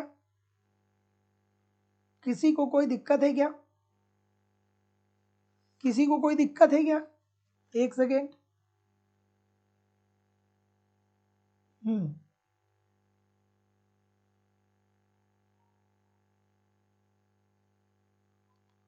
क्या हुआ? ठीक है, तो जितने लोग भी ऑप्शन नंबर क्या बोल रहे हैं, और आगे देखते हैं। आयात प्रतिस्थापन की कार्यनीति के परिणाम स्वरूप विकासशील देशों में त्रुटिपूर्ण आवंटन होगा। ये बात तो गलत है ना भाई, ये बात तो बिल्कुल गलत है, क्योंकि वो आयात प्रतिस्थापन की बात नहीं करते, अर्थात वो ये नहीं कहते हैं कि आयातित वस्तुओं को कम कर दीजिए और उसके जगह पे अपने देश में निर्मित वस्तुओं का उपभोग करिए, तो वो आयात प्रतिस्थापन की तो बात करते ही नहीं है। तो ऐसी स्थिति में ये दूसरा वाला जो ऑप्शन है ये तो बिल्कुल गलत हो जाएगा। तो ऐसी स्थिति में ऑप्शन नंबर बी होगा, केवल और केवल एक सही होगा, अर्थात ए सही होगा। तो जितने लोग भी ऑप्शन नंबर ए बोल रहे हैं, बी बोल रहे हैं, अर्थात केवल एक, सभी लोग का उत्तर यहाँ पे एब्सोल्युटली ठीक है। ठीक है, अगला प्रश्न कि यदि फर्में प्रतिस्पर्धा और अधिकतम लाभ कमाने वाली हैं तो इसके द्वारा श्रम का मांग वक्र निर्धारित किया जाएगा। ठीक है,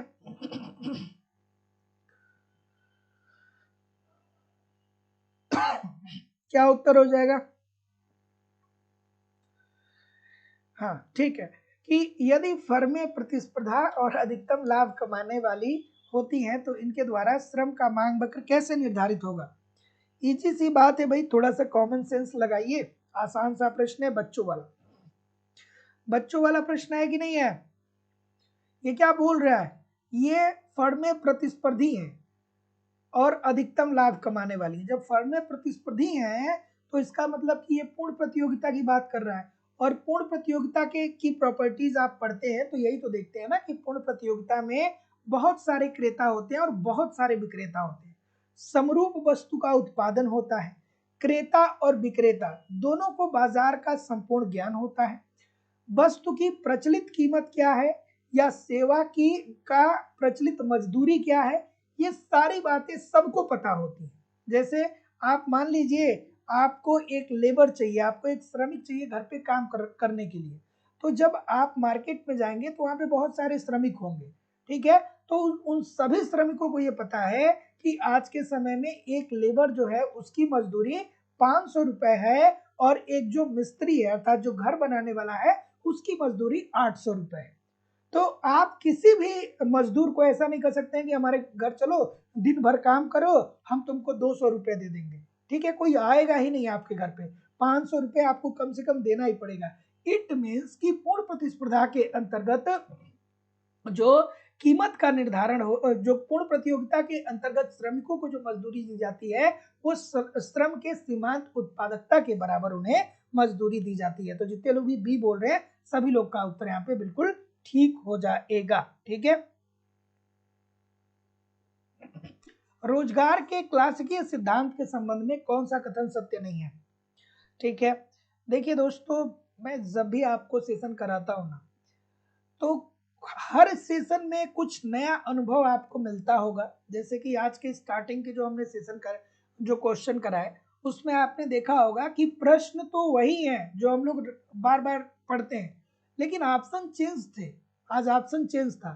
तो इसीलिए मैं बोलता हूं कि किसी भी कीमत पे आप प्रैक्टिस सेशन को तो छोड़िए ही नहीं, है ना, क्योंकि जितनी बार आप प्रैक्टिस सेशन जो भी प्रैक्टिस सेशन आप करेंगे आपको कुछ ना कुछ अनुभव मिलेगा और कुछ ना कुछ यहाँ से ज्ञान मिलेगा जो आपके माइंड को और क्या करेगा, विकसित करेगा।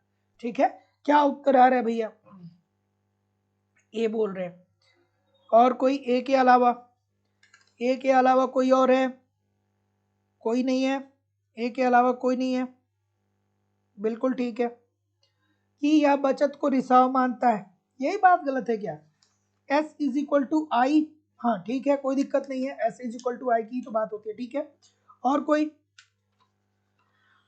और कोई, तो जितने लोग भी ए बोल रहे हैं सभी लोग का उत्तर यहाँ पे बिल्कुल ठीक हो जाता है, क्योंकि जो रोजगार का क्लासिकल सिद्धांत है वो बचत को रिसाव मानता है, और ये थियरी क्या बोलती है, ये बोलती है, ये रोजगार का प्रतिष्ठित सिद्धांत क्या कहता है, रोजगार का प्रतिष्ठित सिद्धांत हमें ये कहता है कि यदि पूंजीवादी अर्थव्यवस्था में कीमत तंत्र को स्वतंत्र मान लिया जाए, अर्थात कीमत का निर्धारण मांग व पूर्ति की शक्तियों के आधार पे होगा, कीमत तंत्र को स्वतंत्र मान लिया जाए तथा अर्थव्यवस्था में किसी प्रकार का हस्तक्षेप न हो तो अर्थव्यवस्था में दीर्घकाल में सदैव पूर्ण रोजगार की स्थिति विद्यमान होगी। अर्थात अगर जो आप क्लासिकल अर्थशास्त्रियों को पढ़ते होंगे, उनकी मान्यताओं को आप पढ़े होंगे, तो उन्होंने क्या कहा है, एडम स्मिथ साहब ने क्या कहा, डेविड रिकार्डो ने क्या कहा, कहे ना कि भैया देखिए आयात और निर्यात जो है या जो व्यापार है उसको बाजार की शक्तियों के आधार पे होने दीजिए, मांग व पूर्ति की शक्तियों के आधार पे होनी चाहिए, इसमें सरकार का कोई हस्तक्षेप नहीं होना चाहिए, ठीक है। अर्थात कोई भी गवर्नमेंट कोटा नहीं लगाएगी, कोई भी गवर्नमेंट प्रशुल्क नहीं लगाएगी। तो जितने लोग भी ये बोल रहे हैं सभी लोग का उत्तर यहाँ पे बिल्कुल ठीक हो जाएगा। अर्थात उनका ये कहना है कि अगर जो क्या किया जाए, अगर जो व्यापार को स्वतंत्र कर दिया जाए तो ऐसी स्थिति में दीर्घकाल में पूर्ण रोजगार की स्थिति विद्यमान हो जाएगी। इसका मतलब ये हो गया कि उस देश में जो भी प्राकृतिक और भौतिक संसाधन है उसका प्रयोग करके हम अपने उत्पादन को अधिकतम कर सकते हैं, ठीक है। अगला प्रश्न आपके सामने ये रहा कि आयात और निर्यात पर आरोपित किया जाता है, आयात और निर्यात पर किसे आरोपित किया जाता है, बच्चों वाला प्रश्न है भाई, ठीक है। बच्चों वाला प्रश्न है कि नहीं है, बताइए सर। क्या उत्तर आ रहा है, बिल्कुल ठीक है। अब कुछ सोच रहे होंगे कि सर जी इसमें तो प्रशुल्क दिया ही नहीं है। वो सोच रहे हैं कि सर प्रशुल्क कहाँ है, प्रशुल्क तो है ही नहीं। ठीक है, तो आयातित और निर्यातित वस्तुओं पे जो कर लगाया जाता है उसे ही हम क्या बोलते हैं, प्रशुल्क बोलते हैं। आयातित और निर्यातित वस्तुओं पे जो कर लगाया जाता है उसे प्रशुल्क बोलते हैं। लेकिन यहाँ पे ऑप्शन में क्या किया कहा है कि आयात और निर्यात पर आरोपित किया जाता है, तो आप कहेंगे कि सर सीमा शुल्क होता है। अर्थात एक सीमा से दूसरी सीमा में जब कोई वस्तु जाती है तो उस पर जो टैक्स लगता है उसे ही क्या बोलते हैं, सीमा शुल्क बोलते हैं। तो जितने लोग भी ऑप्शन नंबर क्या बोल रहे हैं, तो जितने लोग भी ऑप्शन नंबर बी बोल रहे हैं सभी लोग का उत्तर यहाँ पे बिल्कुल ठीक हो जाएगा। और यही कारण है दोस्तों कि अलग अलग राज्यों में आपको देखने को मिलता है कि अलग अलग वस्तुओं का मूल्य अलग अलग होता है, ठीक है। अगला,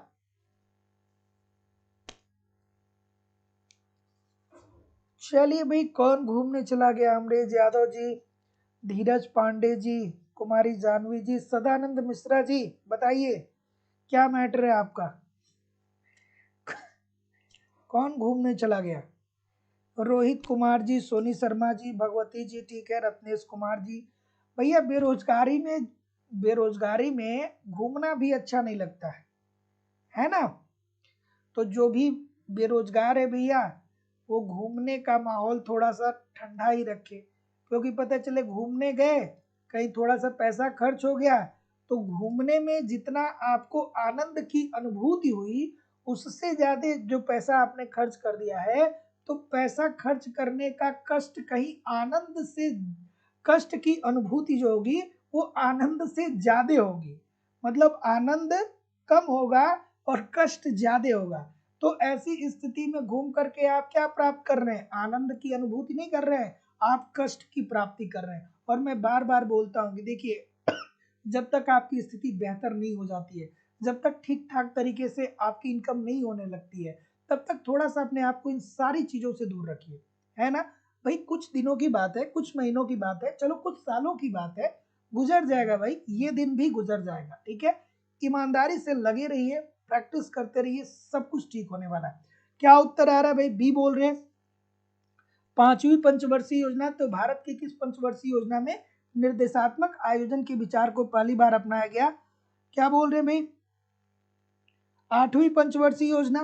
तो जितने लोग भी आठवीं पंचवर्षीय योजना की बात बोल रहे हैं सभी लोग का उत्तर यहाँ पे बिल्कुल ठीक है, ऑप्शन नंबर बी बिल्कुल सही हो जाएगा। ये कब से कब तक चला था, 1992 से लेकर के 1997 तक, 1992 से 1997 तक, ठीक है।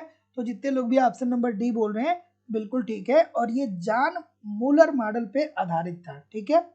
ये क्या था, मूलर मॉडल पे आधारित था। तो जितने लोग भी क्या बोल रहे हैं, डी बोल रहे हैं, बिल्कुल ठीक बोल रहे हैं। अगला अगला प्रश्न क्या है कि प्राथमिक घाटे से क्या अभिप्राय है। प्राथमिक घाटा क्या होता है भाई, इजी सी बात है, प्राथमिक घाटा क्या होता है। और जिन लोगों ने भी चैनल को सब्सक्राइब नहीं किया भैया, चैनल को आप सब्सक्राइब करके बेल आइकन को क्लिक कर लीजिए, ठीक है। और जब कभी भी मैं एक दो प्रीमियर क्लास लेता हूं तो देखता हूं कि इधर उधर की बातें बहुत सारी होती है, ठीक है, जैसे कल प्रीमियर क्लास हुई थी तो मैं देख रहा था कि बहुत सारे लोग बात कर रहे थे। भाई इतना बात मत किया करिए, किसी को प्रॉब्लम क्रिएट हो जाए। आपको तो होगी ही होगी, दूसरे को भी आप समस्या में खड़ा कर देंगे। चलिए क्या उत्तर होगा कि प्राथमिक घाटे से अभिप्राय क्या होता है? तो जितने लोग भी ऑप्शन नंबर क्या क्या बोल रहे हैं, प्राथमिक घाटा इज इक्वल टू क्या होता है भाई? बी बोल रहे हैं सभी लोग कि सर राजकोषीय घाटा और उसमें से हम क्या कर देते हैं, ब्याज को घटा देते हैं। राजकोषीय घाटा और उसमें से ब्याज भुगतान को माइनस कर देते हैं। तो यही तो होता है ना प्राथमिक घाटा। इसीलिए मैं बोलता हूँ थोड़ा कॉपी पेन अपने पास रखे रहिए। तो प्राथमिक घाटा इज इक्वल टू राजकोषीय घाटा माइनस ब्याज भुगतान। तो option number B according to the question this is the right answer हो जाएगा। अगला प्रश्न, विदेशों से उधार लेने को क्या कहा जाता है? ठीक है, आप कहते हैं ना कि देखिए सर, सरकार जो है उसके आय के स्रोत जो होते हैं वो क्या होते हैं, या तो टैक्स होता है या तो गवर्नमेंट ऋण लेती है। अब वो ऋण वो अपने देश से भी ले सकती है और दूसरे देश से भी ले सकती है, अर्थात विदेश से भी ले सकती है। ठीक है, क्या उत्तर आ रहा है कि विदेशों से उधार लेने को क्या कहा जाता है? तो जैसा कि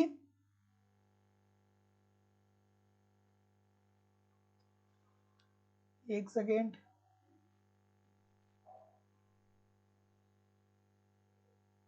ठीक।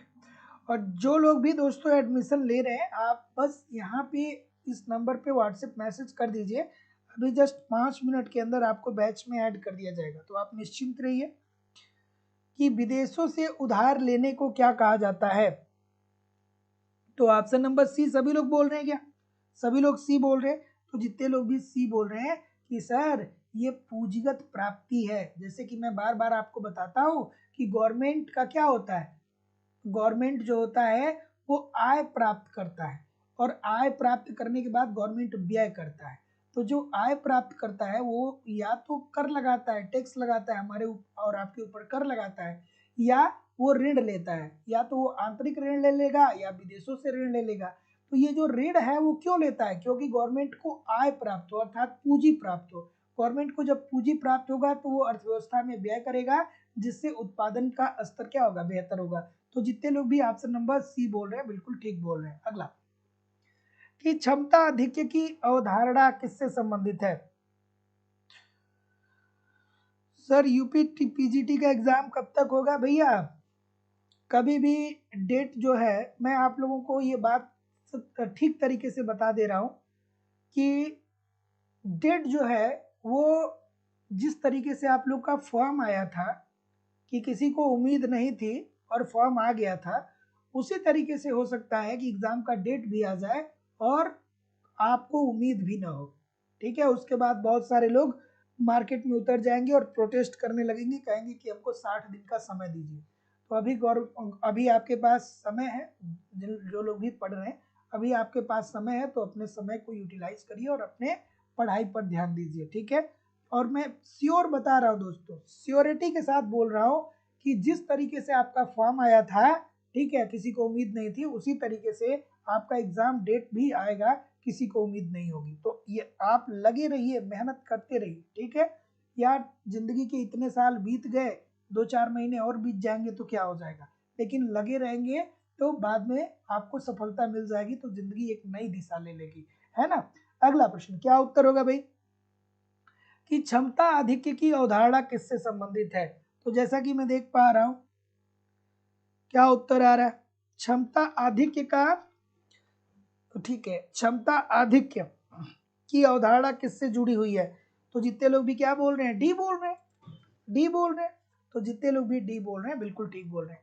आज ही ये कॉन्सेप्ट हम लोग पढ़ रहे थे दोस्तों, एकाधिकारवादी प्रतिस्पर्धा। इसके अंतर्गत जो एकाधिकारी होता है ना, वो पूर्ण रूप से क्या होता है, क्षमतावान होता है, अर्थात वो क्या होता है, अकेला विक्रेता होता है। वो क्या होता है, अकेला विक्रेता होता है। जैसा कि हमने आपको बताया कि इंडियन रेलवे, भारतीय रेलवे, तो भारतीय रेलवे रेलवे की टिकट का अकेला विक्रेता है, और क्रेता जो है वो असंख्य है, क्रेता बहुत सारे। तो या यात्रियों की संख्या बहुत ज्यादा है, लेकिन टिकट बेचने वाला केवल और केवल भारतीय रेलवे है। तो ये एकाधिकारवाद एकाधिकारवादी प्रतिस्पर्धा के अंतर्गत देखने को मिलता है कि क्षमता आधिक्य होता है। यहाँ पे कोई एक फर्म होती है वो अपने लाभ को अधिकतम करने का प्रयास करती है, अर्थात उसकी कुल लागत और कुल आय का अंतर जिस बिंदु पे सबसे ज्यादा अधिक होगा वहीं पे फर्म क्या होती है, संतुलन की अवस्था में विद्यमान होती है। आज ही मैंने एप्लीकेशन पे ये कॉन्सेप्ट पढ़ाया था। तो जितने लोग भी डी बोल रहे हैं सभी लोग का उत्तर यहाँ पे बिल्कुल ठीक हो जाएगा। अगला प्रश्न, और जो लोग भी क्लास नहीं देखे हैं भैया क्लास जा करके देखिए। जब एकाधिकार वहां पे मैं पढ़ा रहा था, एकाधिकारी प्रतिस्पर्धा की बात कर रहा था, तो हम बता रहे थे कि फर्म कहाँ पे संतुलन में होगा। जो लोग क्लास किए होंगे उनको याद होगा।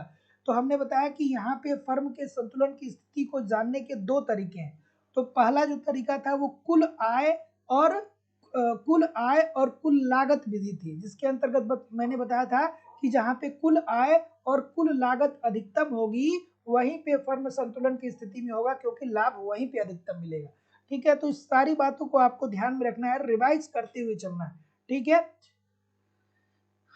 एक वस्तु के लिए बाजार संतुलन में है, वस्तु की आपूर्ति में वृद्धि होने की दशा में। थोड़ा आराम से करिएगा भाई, आज का सेशन बहुत महत्वपूर्ण है, बहुत महत्वपूर्ण है। अगर जो ध्यान से इस सेशन को समझेंगे, इस सेशन के महत्व को समझ पाएंगे, बहुत मजेदार सा सेशन है। ठीक है, कि एक वस्तु के लिए बाजार संतुलन में है। किसी वस्तु के लिए बाजार संतुलन की अवस्था कब है, जब वस्तु की आपूर्ति में वृद्धि होने की दशा में। क्या होता है, अगर जो भाई छोटी सी तो बात है, बच्चों वाली बात है ना, कि अगर जो वस्तु की आपूर्ति बढ़ रही है, अगर जो वस्तु की आपूर्ति बढ़ रही है अर्थात उत्पादन बढ़ रहा है, अर्थात वस्तु की पूर्ति बढ़ रही है, इट मीन्स की वस्तु की पूर्ति ज्यादा है, उत्पादन का स्तर ज्यादा है, उत्पादन का स्तर ज्यादा है और मांग कम है। तो जब मार्केट में बहुत ज्यादा वस्तु होगी और बहुत बड़ी मात्रा में वस्तु होगी, बहुत ज्यादा वस्तु होगी और उस वस्तु की मांग कम होगी, तो ऐसी स्थिति में वस्तु की कीमत क्या हो जाएगी, कम ही तो हो जाएगी ना भैया। जब कोई वस्तु मार्केट में बहुत ज्यादा है और उसकी मांग कम होगी, तो उस वस्तु की कीमत भी क्या हो जाएगी, कम हो जाएगी। छोटी सी बात है, बिल्कुल ठीक है। सॉफ्ट करेंसी क्या होता है, और सभी लोगों से निवेदन है कि आप वीडियो को कृपया करके लाइक किया करिए। देखिए जितने लोग क्लास देख रहे हैं उतना भी लाइक नहीं है, ऐसा क्यों है भाई। सभी लोगों से निवेदन है कि वीडियो को लाइक और शेयर जरूर कर दिया करिए। ठीक है, सभी लोगों से निवेदन है कि वीडियो को लाइक और शेयर जरूर किया करिए, निवेदन है। चलिए क्या उत्तर आ रहा है भाई, वीडियो को लाइक और शेयर जरूर किया करिए। जितने लोग लाइव क्लास देख रहे हैं उतना भी लाइक नहीं है, ऐसा क्यों है भाई, बी बोल रहे हैं। एक होती है दोस्तों सॉफ्ट करेंसी और दूसरी होती है हार्ड करेंसी। ठीक है, हार्ड करेंसी। तो हार्ड करेंसी का उदाहरण क्या है, तो ये है दोस्तों डॉलर है।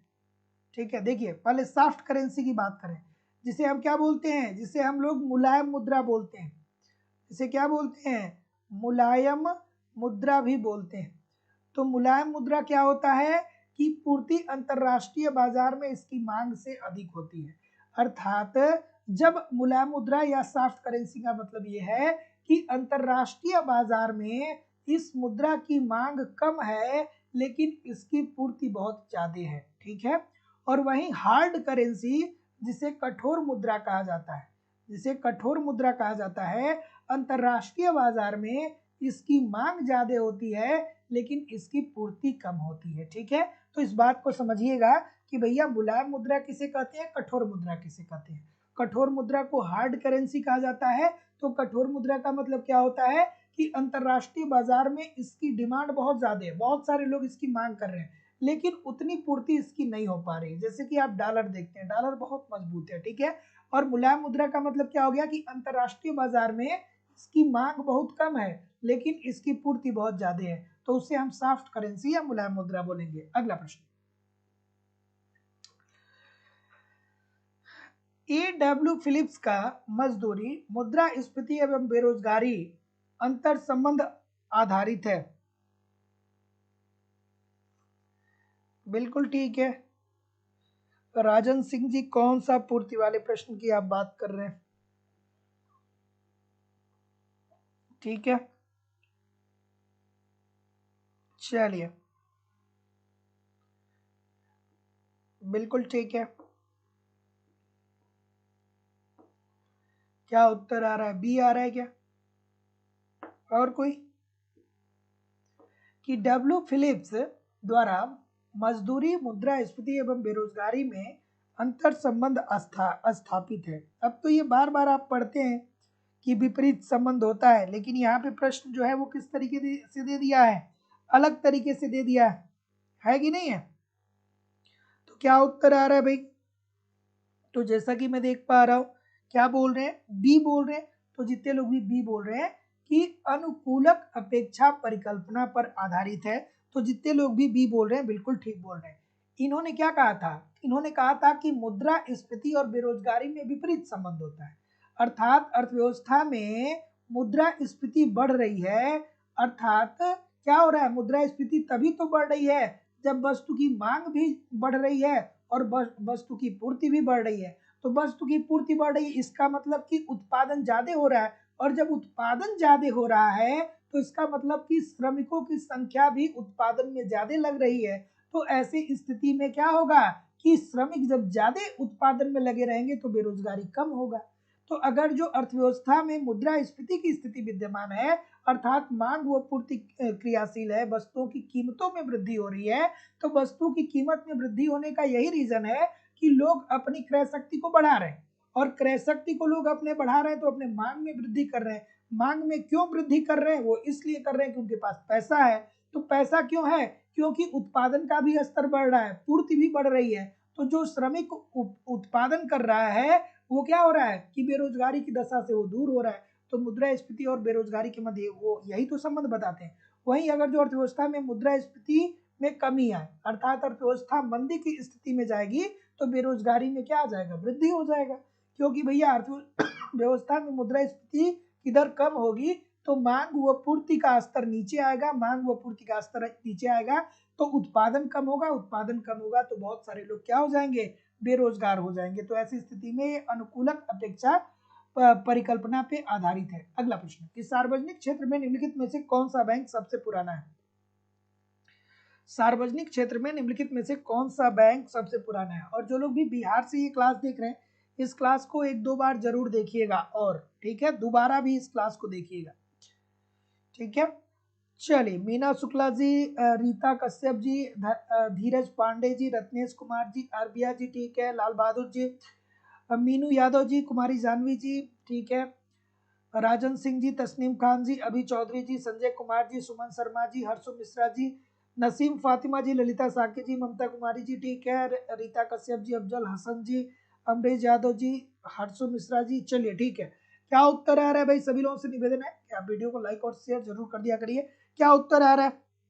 बिल्कुल ठीक है कि सार्वजनिक क्षेत्र के निम्न बैंकों में कौन सबसे पुराना है?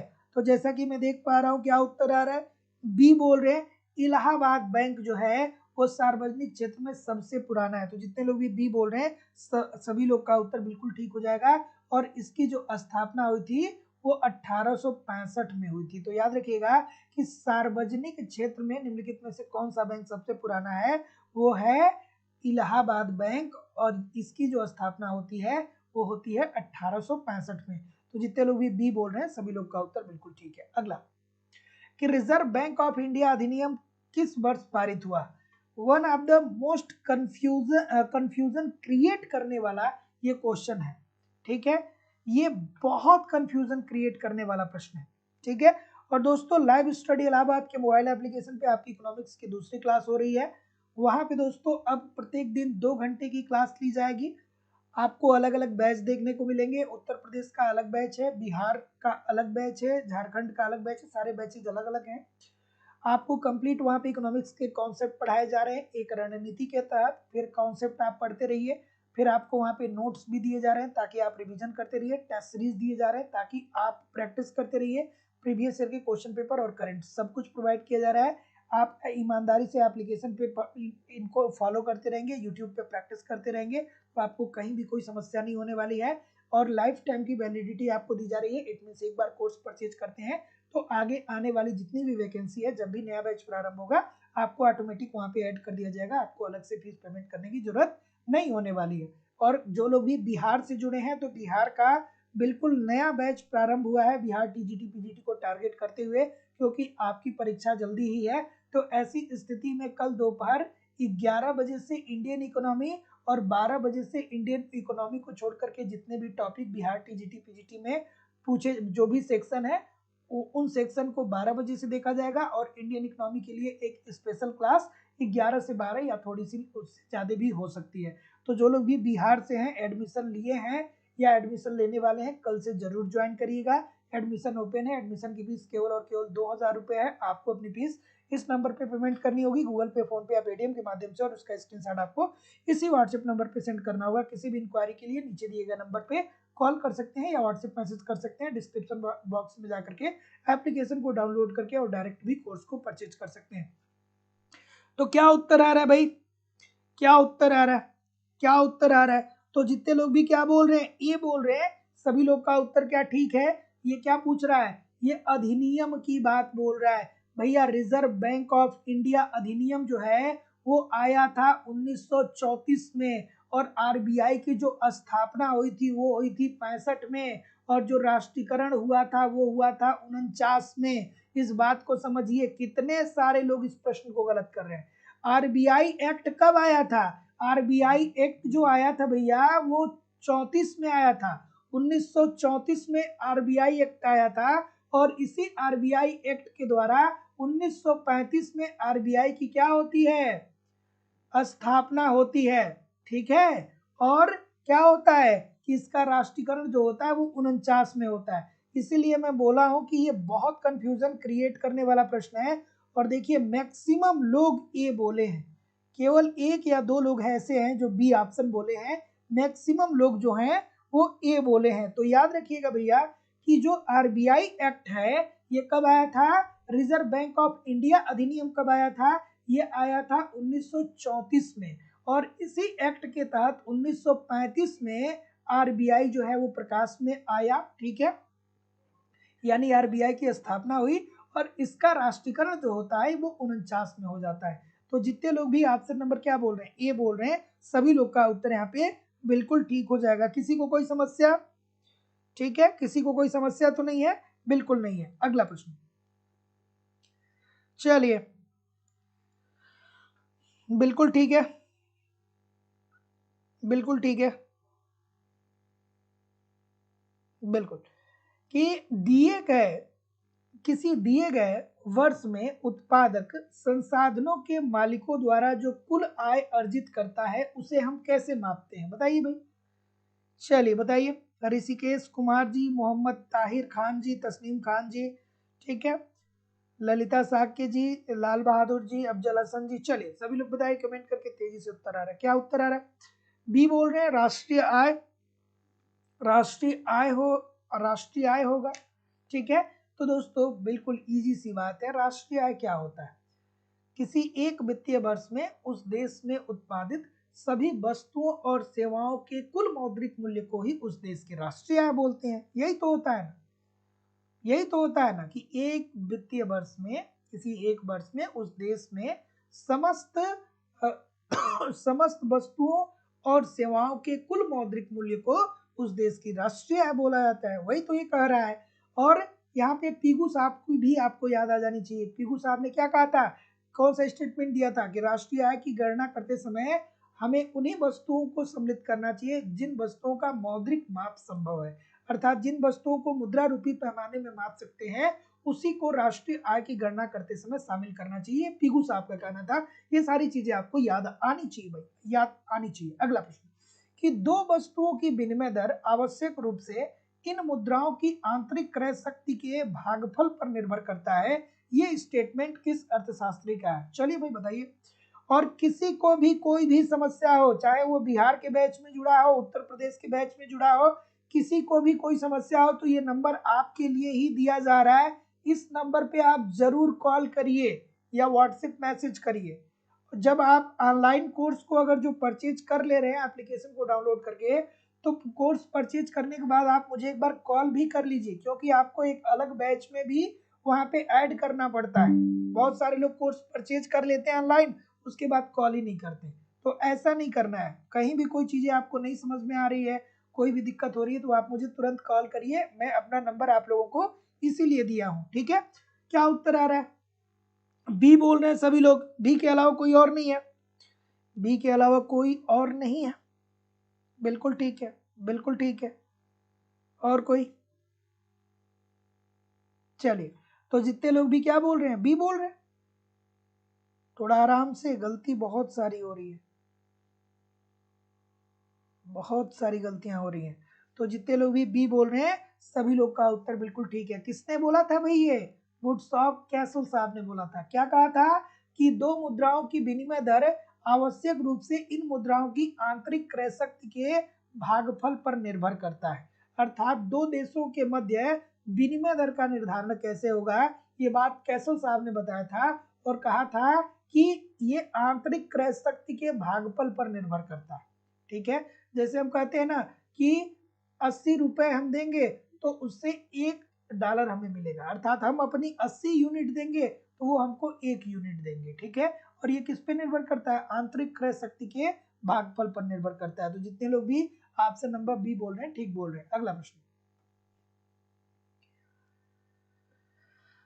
अगला कि कृषि क्षेत्र में दीर्घकालीन साख देने वाली संस्था कौन सी है? मोस्ट इंपोर्टेंट प्रश्न है, बहुत बार पूछा गया है। बिल्कुल ठीक है।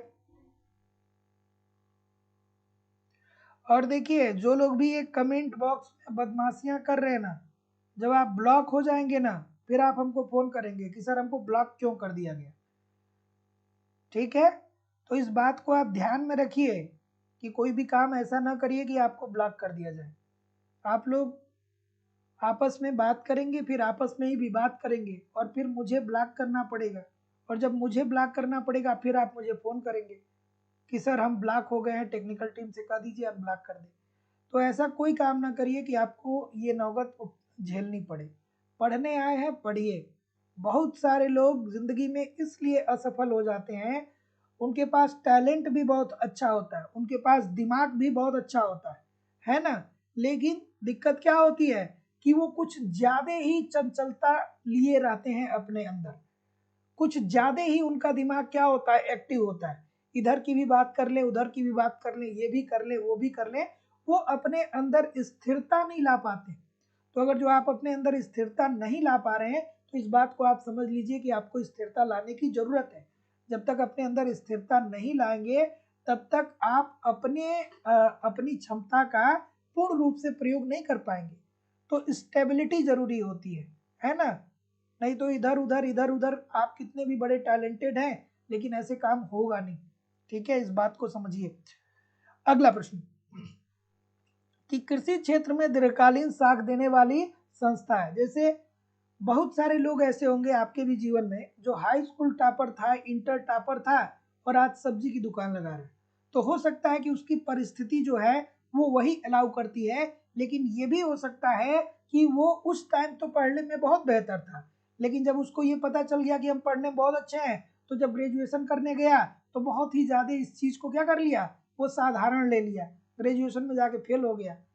है ना, मैं बार बार बोलता हूँ कि कोई भी स्टूडेंट ना ही तेज होता है ना ही कमजोर होता है। बहुत सारे लोग ये पढ़ने में बहुत तेज है। अरे पढ़ने में जो लोग, जैसे यही की बात करें तो जो लोग भी हमारे 90% से ज्यादा प्रश्नों को अटेम्प्ट करते हैं, रोज अटेम्प्ट करते हैं, वो आज साल भर से हमारे साथ लगे हुए हैं। ठीक है, तो इसलिए वो बहुत अच्छा कर रहे हैं। आप भी लगिए, आप भी अच्छा करेंगे। है ना, वो लगातार मेहनत कर रहे हैं, वो सालों से हमारे साथ लगे हुए हैं, रोज प्रैक्टिस कर रहे हैं। और मैं ये भी जानता हूं कि वो हमारे किसी एक क्वेश्चन को मिस नहीं करते। तो आज वो लगता है कि बहुत अच्छे हैं, इनका तो सिलेक्शन हो ही जाना चाहिए, और उनका हो भी जाएगा। बस वो अपने धैर्य और कंसंट्रेशन को बनाए रखेंगे तो उनका सिलेक्शन हो भी जाएगा। चलिए इस बात को हाँ, चलिए अगला प्रश्न कि कृषि क्षेत्र में दीर्घकालीन साख देने वाली संस्था कौन सी है? तो जैसा कि मैं देख पा रहा हूं, भूमि विकास बैंक भूमि विकास बैंक कब अस्तित्व में आया भैया, कमेंट करके बताइए। कमेंट करके बताइए, बताना है तो ये बताइए ना कि भूमि विकास बैंक कब प्रकाश में आया। ठीक है, बिल्कुल ठीक है, बिल्कुल ठीक है, बिल्कुल ठीक है, बिल्कुल ठीक है। तो जितने लोग भी ऑप्शन नंबर क्या बोल रहे हैं, बी बोल रहे हैं, सभी लोग का उत्तर यहाँ पे बिल्कुल ठीक है कि कृषि क्षेत्र में दीर्घकालीन साख देने वाली संस्था जो है वो भूमि विकास बैंक है, अल्पकालीन साख देने वाली जो संस्था है वो नाबार्ड है। तो जितने लोग भी ऑप्शन नंबर क्या बोल रहे हैं, बी बोल रहे हैं, बिल्कुल ठीक बोल रहे हैं, 1957 में ये प्रकाश में आया। अगला प्रश्न, दीर्घकाल की बात हो रही है, इसका मतलब क्या हो गया कि 20 साल से ज्यादा के लिए वो ऋण दे रहा है। और अल्पकाल की बात हो गई, इसका मतलब कि 16 महीने से के लिए वो ऋण दे रहा है, 16 महीने या उससे कम के लिए। और अल्पकाल का मध्यकाल का मतलब क्या हो गया कि 5 वर्ष या उससे ज्यादा के लिए ऋण मिल रहा है। ठीक है, अगला प्रश्न कि पूर्ण जनांकीय लाभांश तब प्राप्त होता है जब सरकार निम्न में से किसको बढ़ावा देती है। अब अगर जो आप जनसंख्या पिरामिड पढ़े होंगे, जनसंख्या पिरामिड अगर जो आप पढ़े होंगे तो आप बहुत अच्छे से इस बात को जानते होंगे। ये क्या होता है, ये जनसंख्या पिरामिड को आपने पढ़ा होगा। इसमें देश की जनसंख्या को 3 भागों में विभाजित किया जाता है। पहले भाग में क्या होता है, यहाँ पे जो होते हैं वो बच्चे होते हैं, अर्थात 0 से 14 वर्ष के बच्चे होते हैं। और इन्हें क्या कहा जाता है कि इन्हें अकार्यशील जनसंख्या कहा जाता है। मतलब इनसे हर तरीके का कार्य आप नहीं ले सकते हैं जो, ठीक है, अर्थात 14 वर्ष से कम उम्र के बच्चे को आप किसी ऐसे कल कारखाने में नहीं लगा सकते हैं जो जहां पे जोखिम भरा कार्य होता। और ये जो कार्यशील जनसंख्या है ये 15 से 64 वर्ष के लोगों के लिए है। ठीक है, ऐसा माना जाता है कि 15 से 64 वर्ष के लोग जब देश में ज्यादा होंगे तो हमारे देश की कार्यशील जनसंख्या में वृद्धि होगी, अर्थात ये लोग जो होंगे वो सभी प्रकार की कार्य कर पाएंगे। और जो 64 वर्ष से ऊपर के लोग होंगे उनको ये कहा जाता है कि अब भैया इनका काम खत्म हो चुका है, अब ये कुछ कर नहीं पाएंगे। तो ये कार्यशील, ये क्या है दोस्तों, हमारी कार्यशील जनसंख्या है। और ये 15 से 64 वर्ष जो हमारी कार्यशील जनसंख्या है, इनको क्या ये क्या बोल रहा है, जनांकीय की लाभांश कब प्राप्त होगा, तो भैया जब इनके इनके कौशल में विकास होगा। इसीलिए प्रधानमंत्री जी ने क्या किया था कि बहुत सारे कौशल विकास कार्यक्रम चलाए थे, बहुत सारे कौशल विकास कार्यक्रम चलाए थे, जिसके अंतर्गत युवाओं को क्या किया गया, शिक्षित किया गया कि वो किस तरीके से क्या कर सकते हैं, कोई कार्य करके अपने लाभ को अधिकतम कर सकते हैं। तो जितने लोग भी सी बोल रहे हैं ठीक बोल रहे हैं। अगला कि निम्नलिखित में से किस व्यापार नीति का परिणाम सरकार द्वारा आयातित वस्तुओं पर एक विशिष्ट प्रशुल्क और एड वो लोरम प्रशुल्क दोनों लगाने के रूप में सामने आते हैं। थोड़ा आराम से करिएगा भाई, क्या उत्तर आ रहा है? बिल्कुल ठीक है। चलिए अभी क्वेश्चंस बहुत सारे बचे हुए हैं, थोड़ा सा जल्दी जल्दी हम लोग करेंगे, है ना। अभी क्वेश्चन बहुत सारे बचे हुए हैं, थोड़ा सा जल्दी जल्दी करेंगे। तो जितने लोग भी ऑप्शन नंबर क्या बोल रहे हैं, जितने लोग भी सी बोल रहे हैं कि इसे यौगिक प्रशुल्क बोलते हैं, यौगिक प्रशुल्क बोलते हैं, तो जितने लोग भी सी बोल रहे हैं सभी लोग का उत्तर ठीक हो जाएगा। Option number C according to the question this is the right answer हो जाएगा। और यौगिक प्रशुल्क क्या होते हैं, जब आयातित वस्तु की मूल्य एवं मात्रा के अनुसार प्रशुल्क लगाया जाता है तो उसे ही यौगिक प्रशुल्क बोला जाता है। जब कोई आयातित वस्तु है उसकी मात्रा या मूल्य के अनुसार प्रशुल्क लगाया जा रहा है तो उसे यौगिक प्रशुल्क बोला जाएगा। जैसे मान लीजिए कि चाइना से खिलौने आयात हो रहा है, तो वो अगर जो क्या कर रहे हैं कि 5 टन खिलौने हमको निर्यात कर रहे हैं, तो गवर्नमेंट ने कह दिया कि इस पे हम 10% टैक्स लगाएंगे या कोई एक निश्चित अमाउंट डाल दिया, तो ये यौगिक प्रशुल्क का उदाहरण होगा। अगला चलिए ठीक है कि क्षेत्रीय ग्रामीण बैंक को पहली बार किस वर्ष स्थापित किया गया। बिल्कुल ठीक है, फिर आपको वही कहानी आनी चाहिए जो मैं बार बार बोलता हूं, बता दीजिए सर। चलिए संडे को प्रीमियर लग जाएगा, संडे को प्रीमियर लगा दूंगा, ठीक है।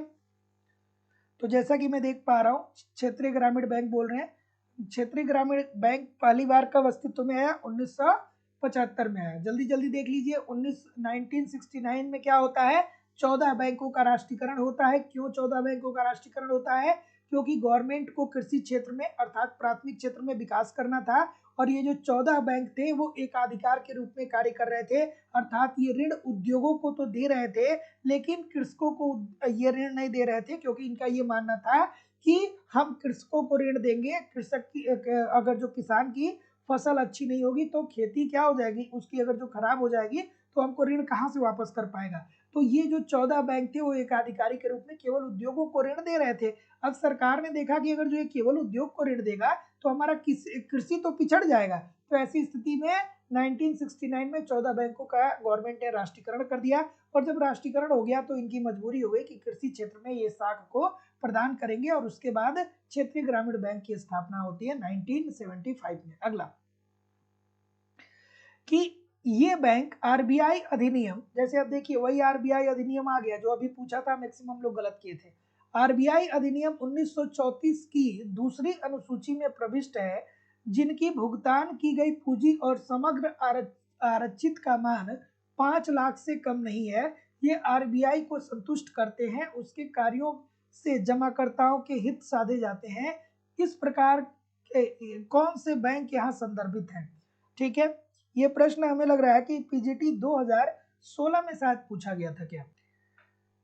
जितने लोग भी क्या बोल रहे हैं, जितने लोग भी ऑप्शन नंबर ए बोल रहे हैं अनुसूचित बैंक, सभी लोग का उत्तर ठीक हो जाएगा। अगला प्रश्न, सूची 1 को सूची 2 के अच्छा अभिकथन दिया गया और कारण दिया गया, थोड़ा आराम से करिए भाई। अभिकथन और कारण। अभिकथन दिया गया है कि 2002 का प्रतिस्पर्धा अधिनियम प्रभावी हुआ और एमआरटीपी अधिनियम प्रतिस्थापित हुआ। क्या ये बात ठीक है? एमआरटीपी अधिनियम क्यों आया था? आप कॉन्सेप्ट पढ़े होंगे तो जानते होंगे, एकाधिकार प्रवृत्ति की समाप्ति के लिए किया गया था। और एमआरटीपी अधिनियम अत्यधिक विनियामक था और इससे बाजार में समुचित प्रतिस्पर्धा में कमी आई। थोड़ा आराम से करिए भैया। तो जितने लोग भी क्या बोल रहे हैं, ए बोल रहे हैं, सभी लोग का उत्तर ठीक है कि सर ए और आर दोनों सही है, और आर ए का सही स्पष्टीकरण भी कर रहा है। अगला प्रश्न कि भारतीय प्रतिस्पर्धा आयोग के संबंध में निम्नलिखित तथ्यों में से कौन सा कथन सही है? बिल्कुल ठीक है, बिल्कुल ठीक है। तो जैसा कि मैं देख पा रहा हूं, सी बोल रहे हैं कि भारतीय प्रतिस्पर्धा आयोग अर्थात एमआरटीपी को, बिल्कुल ठीक है, बिल्कुल ठीक है, बिल्कुल ठीक है, ठीक है। तो जितने लोग भी क्या बोल रहे हैं कि इसकी जो स्थापना होती है एमआरटीपी एक्ट की, वो होती है 2003 में। इसकी स्थापना राघवन समिति की सिफारिश के आधार पर नहीं हुई थी। तो जितने लोग भी ऑप्शन नंबर क्या बोल रहे हैं, सी बोल रहे हैं, सभी लोग का उत्तर यहाँ पे बिल्कुल ठीक हो जाएगा, केवल एक सही है। दोस्तों आज कहीं भी जाइएगा नहीं, कमेंट करके बताइए कितने प्रतिशत प्रश्न आपके सही हैं। और आज के सेशन में बस इतना ही। अब बचे हुए जो 2-4 प्रश्न है उसको हम लोग अगले सेशन में करेंगे। और दोस्तों मैं कहीं भी जाइएगा नहीं, एक इन्फॉर्मेशन आप लोगों को दे दूं कि उत्तर प्रदेश टीजीटी पीजीटी और बिहार टीजीटी पीजीटी का 2 बिल्कुल नया बैच प्रारंभ हो चुका है। और बिहार टीजीटी पीजीटी की बात करें तो कल से दोस्तों 2 क्लासेज आपको मिलने वाली है। 11 बजे से दोस्तों हम लोग भारतीय अर्थव्यवस्था को पढ़ेंगे। भारतीय अर्थव्यवस्था अर्थात यहाँ पे थियरी की क्लास होगी, कॉन्सेप्ट की क्लास होगी। भारतीय अर्थव्यवस्था को पढ़ेंगे 11 बजे से। और दोस्तों 12 बजे से हम लोग पढ़ने वाले हैं जो अन्य सेक्शन है, ठीक है, अर्थात जिसमें आपकी समष्टि और व्यष्टि के कुछ पार्ट आ जाते हैं, जिसमें मुद्रा एवं बैंकिंग आ जाता है, जिसमें अन्य जो भी टॉपिक है उसको हम लोग पढ़ेंगे। तो कल से अब 2-2 घंटे की क्लास दोस्तों होने वाली है। सुमन कुमारी जी कह रही सर बिहार में पीजीटी में ऐड कर दीजिए। आप ऐड हैं, नहीं दिख रहा है तो भैया कॉल कर लीजिए। आप लोगों को मैं कितनी बार कहूँ कि आप मुझे कॉल कर लिया करिए किसी भी प्रकार की दिक्कत हो तो बिहार टीजीटी पीजीटी का बिल्कुल नया बैच है दोस्तों। तो 11 बजे से भारतीय अर्थव्यवस्था, क्योंकि इसका वेटेज ज्यादा है, और यहाँ पे दोस्तों हम लोगों को पढ़ना है, पूरा भारतीय अर्थव्यवस्था पढ़ेंगे, और 12 बजे से अन्य टॉपिक को, ठीक है। ऐसे ही उत्तर प्रदेश में भी दोस्तों आपको सारी क्लासेस देखने को मिलेगी, लाइव क्लास होती है। इन केस अगर जो लाइव क्लास आप नहीं ज्वाइन कर पाएंगे तो बाद में आपको रिकॉर्डेड क्लास भी मिल जाएगी। यहाँ पे एक रणनीति के तहत आपको सारी चीजें करवाई जा रही हैं। आपको इकोनॉमिक्स के कंप्लीट कॉन्सेप्ट पढ़ाए जा रहे हैं, कंप्लीट कॉन्सेप्ट्स आपको पढ़ाए जा रहे हैं ताकि आपके कॉन्सेप्ट क्लियर हो, अर्थात थियरी की क्लास होती है। उसके बाद दोस्तों यहाँ पे कंप्लीट आपको नोट्स भी दिए जा रहे हैं ताकि आप एक तरफ कॉन्सेप्ट पढ़ते रहिए, दूसरी तरफ नोट्स के माध्यम से रिवीजन करते रहिए। आपको यहाँ पे टेस्ट सीरीज भी दिया जा रहा है ताकि टेस्ट दीजिए, इस बात को समझिए कि गलती कहाँ हो रही है, गलती को सुधारिए। फिर आपको यहाँ पे प्रीवियस के क्वेश्चन पेपर भी प्रोवाइड किए जा रहे हैं और आपको दोस्तों करंट भी कवर कराए जा रहे हैं, सब कुछ दिए जा रहे हैं। लाइफ टाइम की वैलिडिटी आपको मिल रही है। इट मीन्स अगर जो आप एक बार कोर्स को परचेज करते हैं तो आप हमारे साथ आगे आने वाली वैकेंसी के लिए भी तैयार रहेंगे कि आगे आने वाली वैकेंसी में भी आप हमारे साथ पढ़ सकते हैं। नया बैच जब भी प्रारंभ होगा अलग से आपको कोई भी फीस पेमेंट करने की जरूरत नहीं होगी। एडमिशन या तो आप डिस्क्रिप्शन बॉक्स में जाइए, एप्लीकेशन का लिंक दिया गया, एप्लीकेशन को डाउनलोड करके डायरेक्ट कोर्स परचेज कर लीजिए, या सिंपली आपको अपनी फीस 2000 रुपये इस नंबर पर पेमेंट करनी होगी। गूगल पे, फोन पे या पेटीएम के माध्यम से आप अपनी फीस पेमेंट करेंगे और इसका स्क्रीनशॉट आपको इसी व्हाट्सएप नंबर पे सेंड करना होगा। किसी भी इंक्वायरी के लिए इस नंबर पे आप मुझे कॉल करिए या व्हाट्सएप मैसेज करिए। तो चलिए दोस्तों, मिलते हैं अपने नेक्स्ट क्लास में, तब तक के लिए आप पढ़ते रहिए, आगे बढ़ते रहिए। नमस्कार।